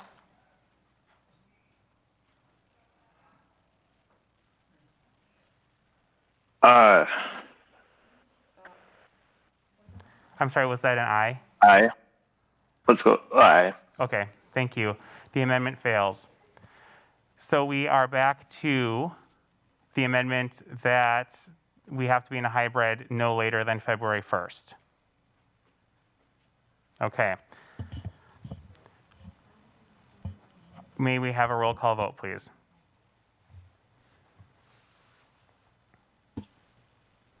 Did we have a second to that? Yes, we did. Could you reread the motion, please?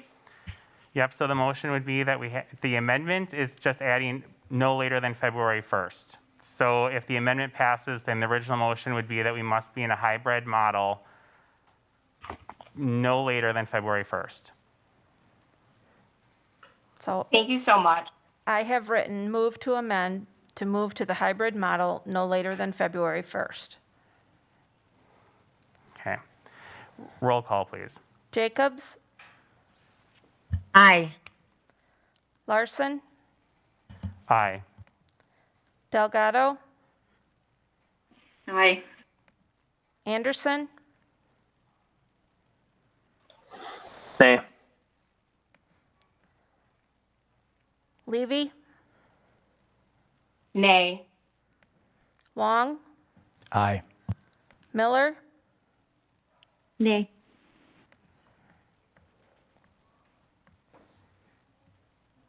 The amendment carried 4-3. Oh, didn't I?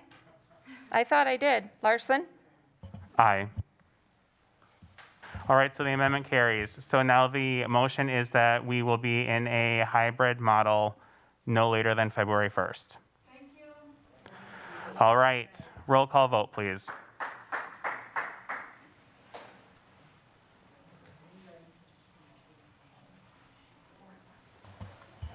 May I have a question before we vote?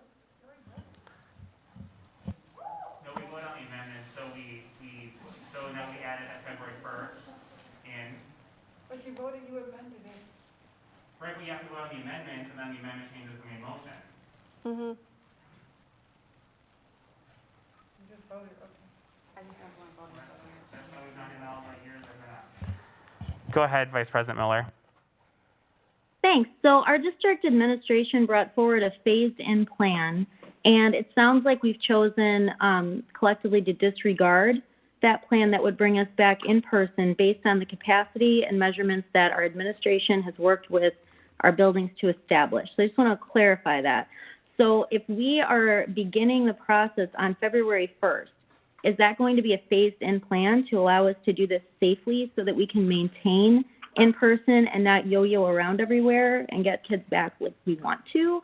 Or are we just going to go all or nothing in and utterly disregard the thoughtful plan that Dr. Keiser brought forward?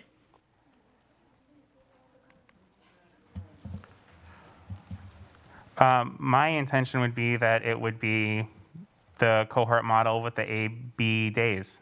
Board Member Wong, you also made the motion. Is that your intent? Point of order, the motion was originally made by Jacobs. Oh, I apologize. Thank It you, was Board seconded by Secretary. Wong. Okay. It was my intent actually not to do the 2 days, but since I didn't specifically say that, I guess we'll do the 2 days then? Then may I ask another clarifying question? Sure. Cool. So are we all sure what we just voted on? Because there were multiple, I'm sorry, but there were multiple models that were presented. There are advantages and disadvantages to both. And it was my understanding that we were voting to approve a model that would provide us options. Dr. Kieser was going to bring us data in January so that we could move forward on some kind of in-person option, which it sounds like that was happening regardless. And so what I'm trying to understand from the board right now is I'm not sure what those of you who voted yay just voted to do, because there was more than one option. And I would like some clarification on, I guess, from Board Member Jacobs, because in your motion, you're dismissing, you didn't specify what we were doing, and there was a whole how piece that administration owns that was presented that we haven't addressed.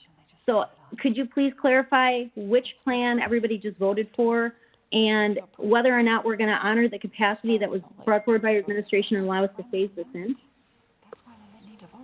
Okay, No. It was an amendment, so they had to vote on the amendment separately. my motion was to begin the hybrid modeling beginning, mine original was the 22nd. Then Board Member Wong asked for it to be February 1st. So I'm not quite sure what you're asking specifically. What's it going to look like? I don't know what it's going to look like, because that's administration's responsibility, not ours.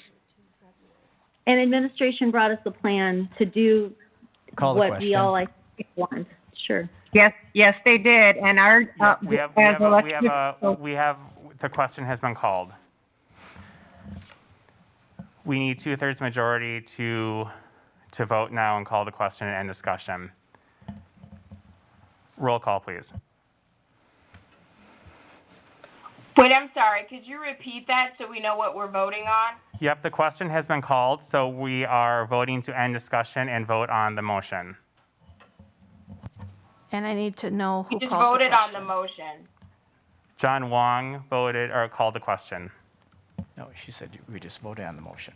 I think that's the confusion right now. No, we didn't vote on the motion. The motion was to open up and No, we voted Board Member Levy, we voted on an amendment. We didn't vote on the main motion.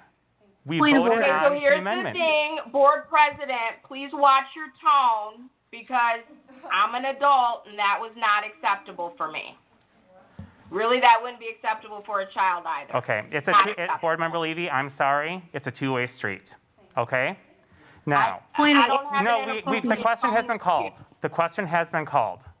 We need a roll call vote to call the question, please. I don't have an inappropriate You're out of tone. order, Board Member Levy, you're out of And order. Board Member Levy, you are out of order. No, the question has been called. Roll call vote, please.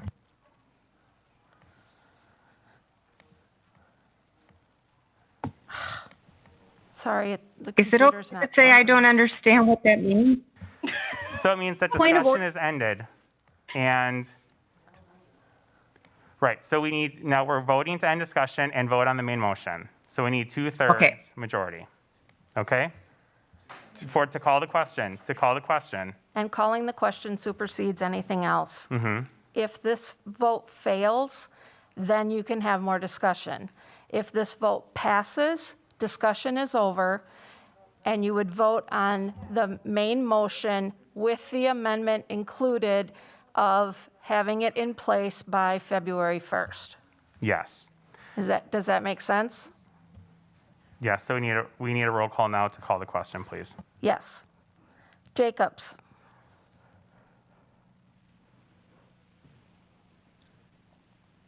To end the discussion, aye. Levy? Nay. Wong? Aye. Anderson? Nay. Delgado? Nay. Larson? Aye. Miller? Nay. That motion to end discussion failed.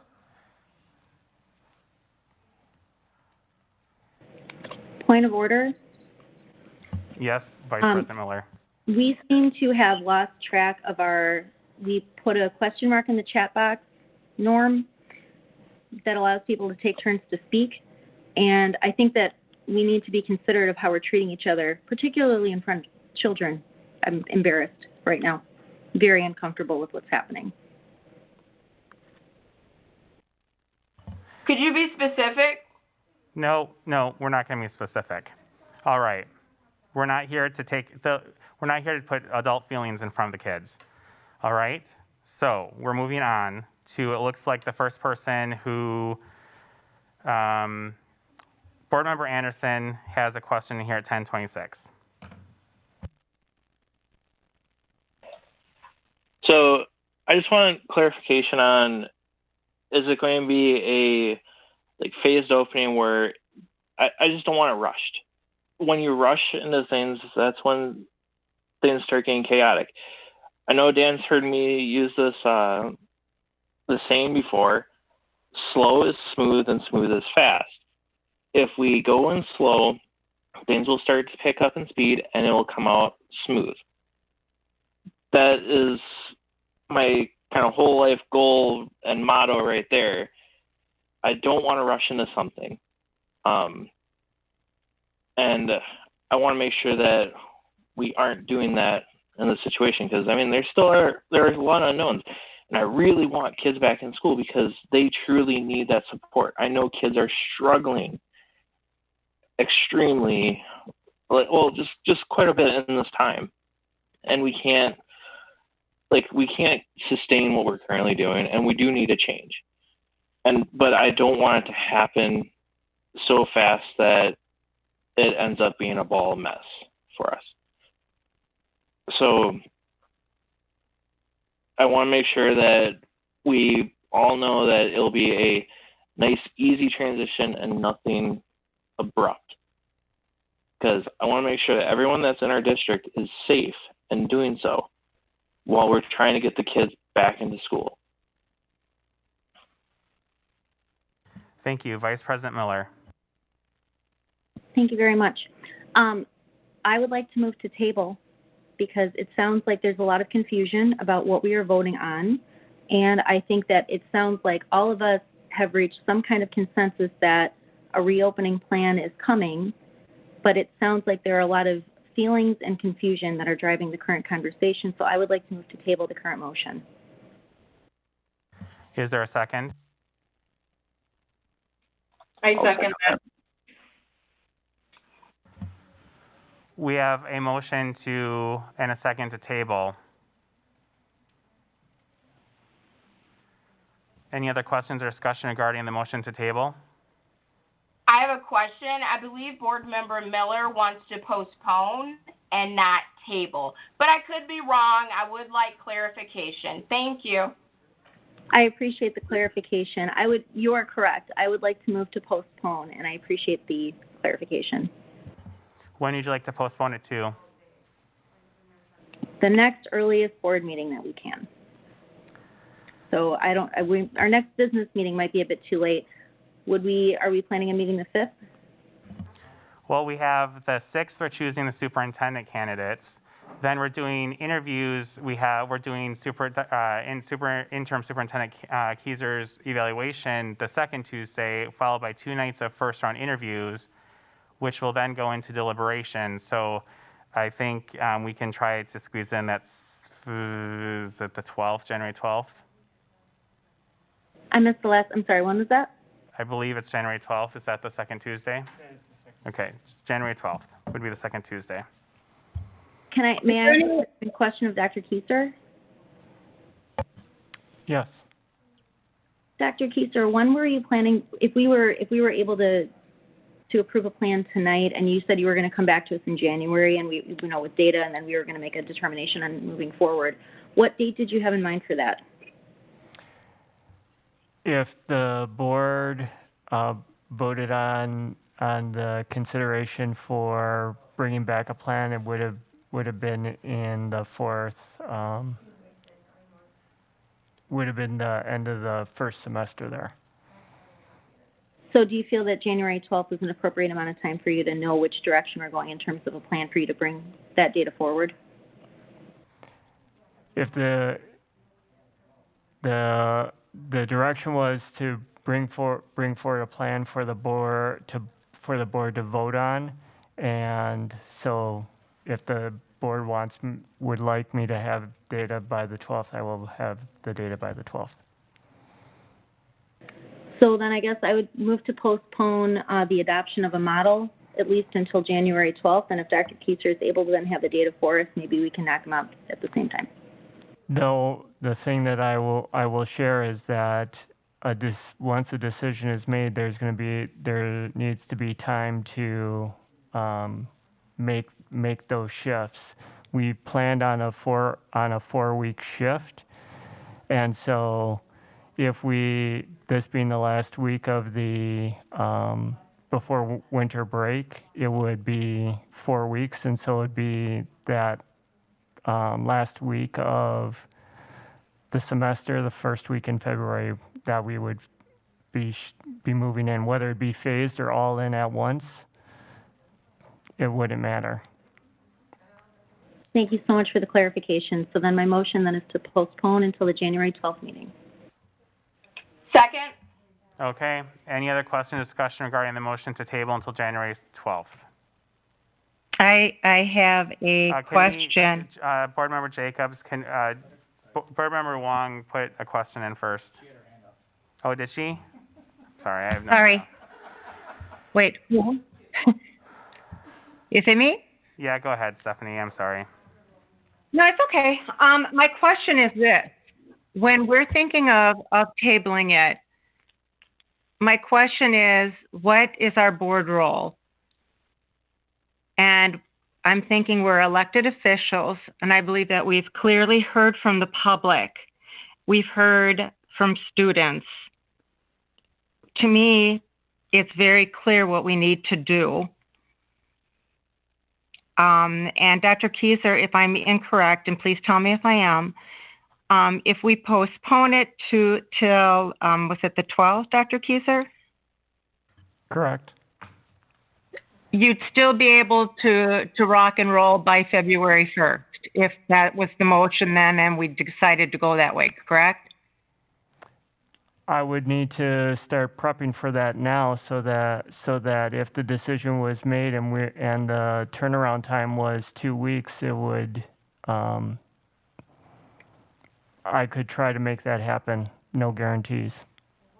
Right. Wouldn't it be better though if we would decide tonight, and then you'd have 6 weeks to work through logistics to go hybrid?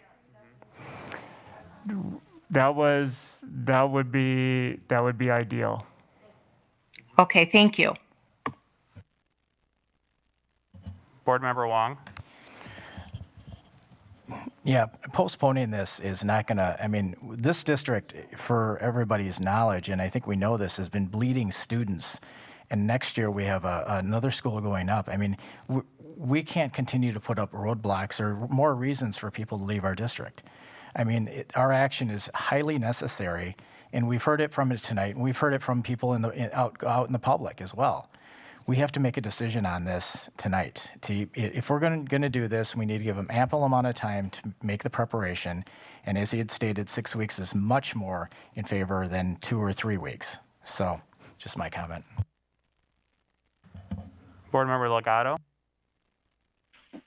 Can I just ask Dr. Kieser to reinstate what was his recommendation and what he wanted for us to do today?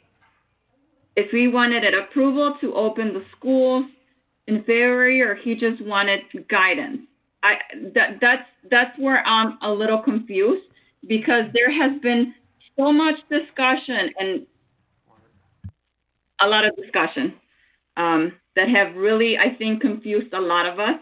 So I want to hear from Dr. Kieser without the interaction of anyone else, but I want him to clearly state what he wanted us to do today.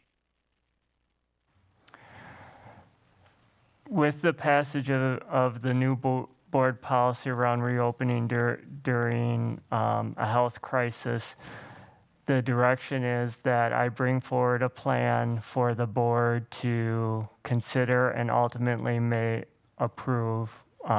They can alter the plan, they can the board has the approval of the plan. So I brought forward an update to the model based on what, working with the administrative team, working with the school administrators and BEA, and that's what I presented tonight. So the policy, I feel, is pretty clear.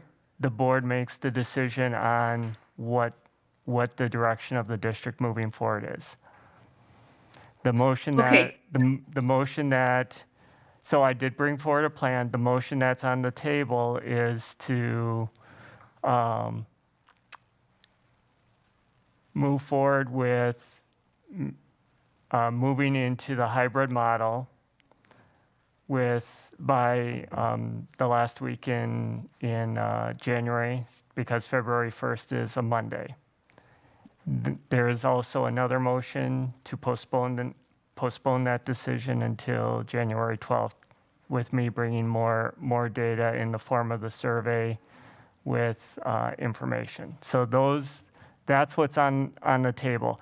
The plan is off to the side.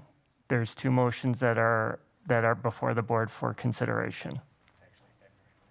February 1st. Let me ask you Point of a order. question. I just need to clarify that in Board Member Jacobs's original order, she also had in there that if a school closure is due to a staffing shortage, that the superintendent will reopen as soon as the staffing shortage is eliminated. That was also part of the original motion. Thank you for the clarification. And my second question is, how comfortable do you feel to open schools without being in phase 2? What would be your recommendation?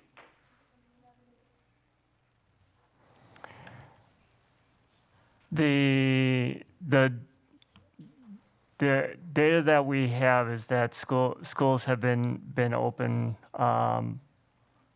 in phase 2 and in phase 1. So if the board's decision is to reopen, we will be able to reopen following our guidance. And let me just clarify that most schools open in August, and that's when we were still in phase 1. Am I correct to say that?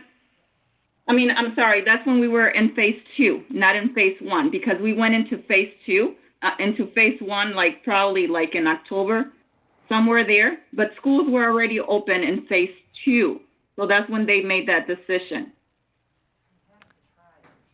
Yes, in September, when schools opened, we were in phase 2. We moved into phase 1 in early November.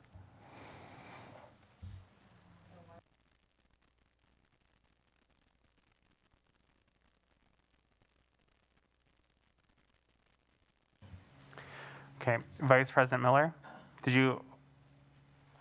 you I did, yeah. Thank you Okay. very much for the opportunity to speak again. So what I'm hearing overall is that Dr. Kieser and his team brought forward a model that they feel most confident about effectively implementing. The goal here is to get our kids back as safely as possible and as effectively as possible. What I've heard tonight in discussion has been a lot of confusion and a lot of feelings, and I think that we owe it to everybody to step back. We're not really losing time or putting up any barriers to simply approve the model that we've been asked to approve at a later date. Things will still move forward, and what Board Member Delgado just clarified with Dr. Kieser is all the more reason that I think we need to take a moment and really consider how possible it is for us to go back in phase 1 when most Rock County schools, I believe, voted recently to shut down between Thanksgiving and winter break and are resuming instruction January 18th. So I don't think it's accurate to say that everybody's in person right now. So anyway, that's kind of my pitch. I think we need to postpone, and I don't believe that that places any barriers to getting students safely back into in-person instruction in some capacity. Okay, Board Member Jacobs, your hand is raised on Google Meet. Do you have anything to add, or is that old?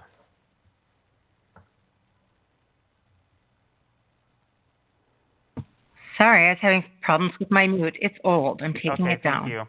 So are there any other questions or discussion regarding the motion to postpone until January 12th? Seeing none, let's roll call vote, please. All in favor? Roll call. Chris, gonna do it every way. Okay, Larson, Nay. Levy, Aye. Anderson, Aye. Jacobs, Nay. Miller, Aye. Delgado, Aye. Wong. Nay. A motion to postpone passed.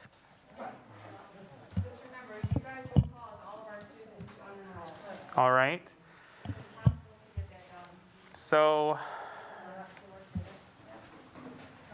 I know everyone, it's 10 to 11. How do we feel about postponing everything on the agenda or charging forward? Dan Nerad was on, but now he's gone to help us with the salary discussion. I'd say postpone. Excuse me, just to be clear, Oh, I'm I sorry. am There here. you are. I'm sorry. Oh, You must no, have that's disappeared okay. for a minute. I was looking for No, you. I am here, but I Yay. want you to make whatever decision you want to make. Well- And I can help you either tonight or at another time. So don't let my presence sway you one way or another. Oh, It's no. what you need to do. Well, now that you're here, I feel like we need to get this done tonight. I don't know what the rest of the board members feel like doing. Postpone. Good to see you, Dan Nerad. Good to see all of you as well. I agree with Board Member Levy, and it's good to see you, Dan.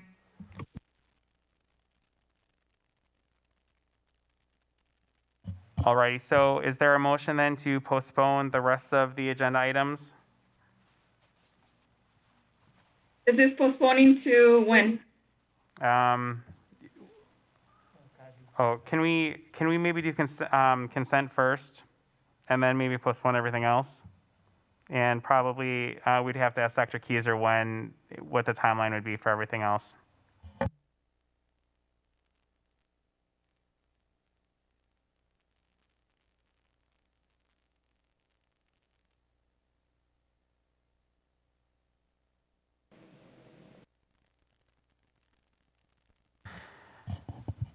All right. Just consent. Okay. So is there a motion to table or to postpone everything except the consent agenda until the January 12th meeting? May I ask a question? Yes. Do we need to do personnel recs or the policy rule 1 before the next meeting? Yeah, that's why Dr. Keyser recommended doing consent agenda and then postponing everything else. But we'll take care of the consent agenda tonight and then postpone everything else until January 12th. All right, sounds good. Thank you. Okay, no problem.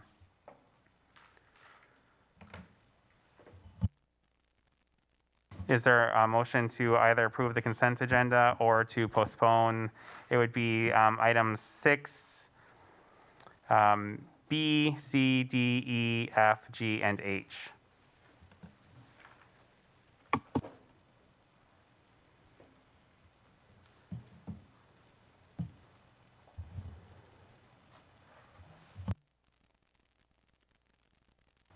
Bueller?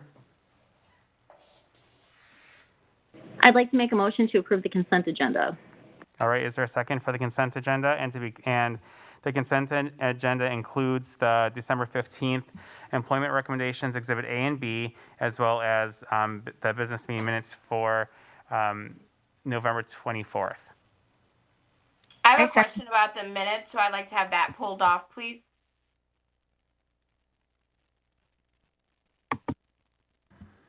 All right, so the meeting minutes have been pulled off of the consent agenda. So that means it's just the December 15th employment recs A and B. And was there a second to the motion before I clarified what was on the consent agenda? I did. Okay. So we have a motion second now to approve the consent agenda, which is the December 15th, 2020 employment recommendations, Exhibit A and B. Any other questions or discussion regarding the consent agenda? Seeing none, all in favor, please say aye. Aye. Aye. Aye. Aye. Aye. Aye. Any opposed? All right, the motion passes. So that means then we have the business meeting minutes. Is that something you want to deal with tonight, or would you like to postpone that until January 12th with everything else? Doesn't matter. I am prepared to ask my questions now, or we can postpone until the 12th. I'm fine either way. Is there a motion either way?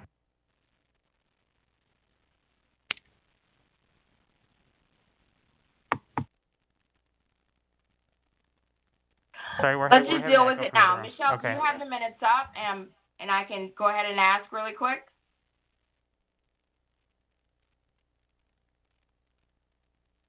Yep, go ahead.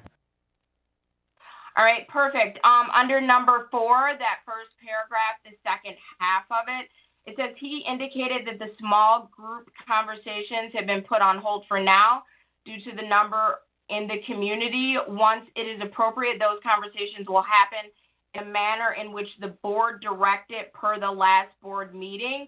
I have no idea what that means. If you could clarify that, please. I believe if we added a couple words in there, bear with me 1 second while I get it pulled up so I can say it more appropriately, but basically in the middle of the sentence, the number in the community should say the number of positive cases or the average positive cases in the community. And then the end of the sentence is saying the board had discussed that issue at a previous meeting, and the board had agreed to the concept of those small group meetings. And so instead of repeating that whole concept, I was alluding to the previous meeting where it was discussed at greater length and saying, as previously discussed at a meeting, so that people could refer back to that meeting to get more information about those small group situations with students. Perfect. Thank you so much. And just so I'm clear on the intent behind the notes, when you said he indicated, you're referring to Dr. Kieser with respect to wanting those numbers to go down before we had conversations about small groups. Is that accurate? Correct. And I could change the he to Dr. Kieser if you'd like me to make that would be clear. awesome. Thank you so much. Yep, I can The make those next point was, couple of changes. okay, thank you for Secretary Shope. I appreciate that. Yep. The next small issue was on page 4, right at the bottom where it says actions, discussions, information, B, superintendency salary range. The second to the last sentence, that word right before or a range, I'm not sure what that word is. AMOU, capital SAVENT. It probably was supposed to be amount, but I'm not 100% sure. I'll take a look at it, and I can. That seems like it would make sense. That would make sense? Okay. Yep, amount or a range. Yes. I'm guessing, Thank from you. what you read, that sounds like that's what it should have been, and I can make that correction. Perfect. And then my final one, on page 8 of 9, the paragraph that starts with Kieser stated the language proposal will tie the two groups. I'll wait till you get there and then ask my question.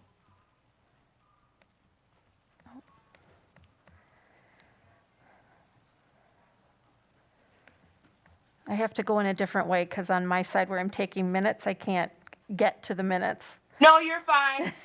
So I apologize for the delay.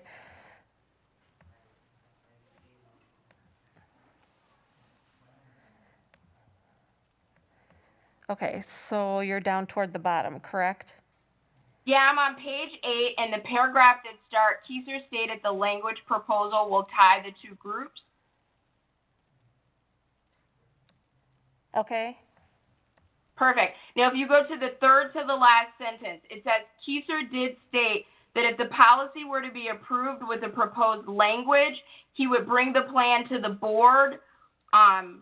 He would bring the plan and the board would have the formal vote. If we could just include that language with the change to that policy 723, I think if anyone ever goes back and reads these minutes, which I hope some people do, then they'll have the discussion and the actual language change. And I Sure. think that would be really helpful. Okay, I can do that. Secretary Shope, thank you so much. You're welcome. Is there a motion to approve the minutes with those changes? Absolutely. I move that we approve the board meeting minutes. I believe that was from November 24th with the edits provided. Is there a second? A second. We have a motion, a second, to approve the business meeting minutes from November 24th with the changes that were made. Any other questions or comments regarding the motion? Seeing none, all in favor, please say aye. Aye. Aye. Aye. Aye. Aye. Any opposed? All right, the minutes are approved. Is there a motion to postpone items 6B through H until January 12th?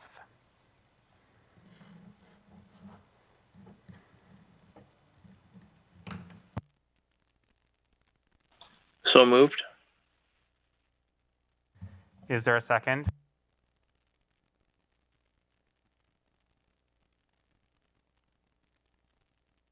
We either have to, there's a second?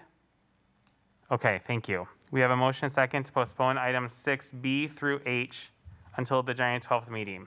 Any other questions or discussion about those items being postponed?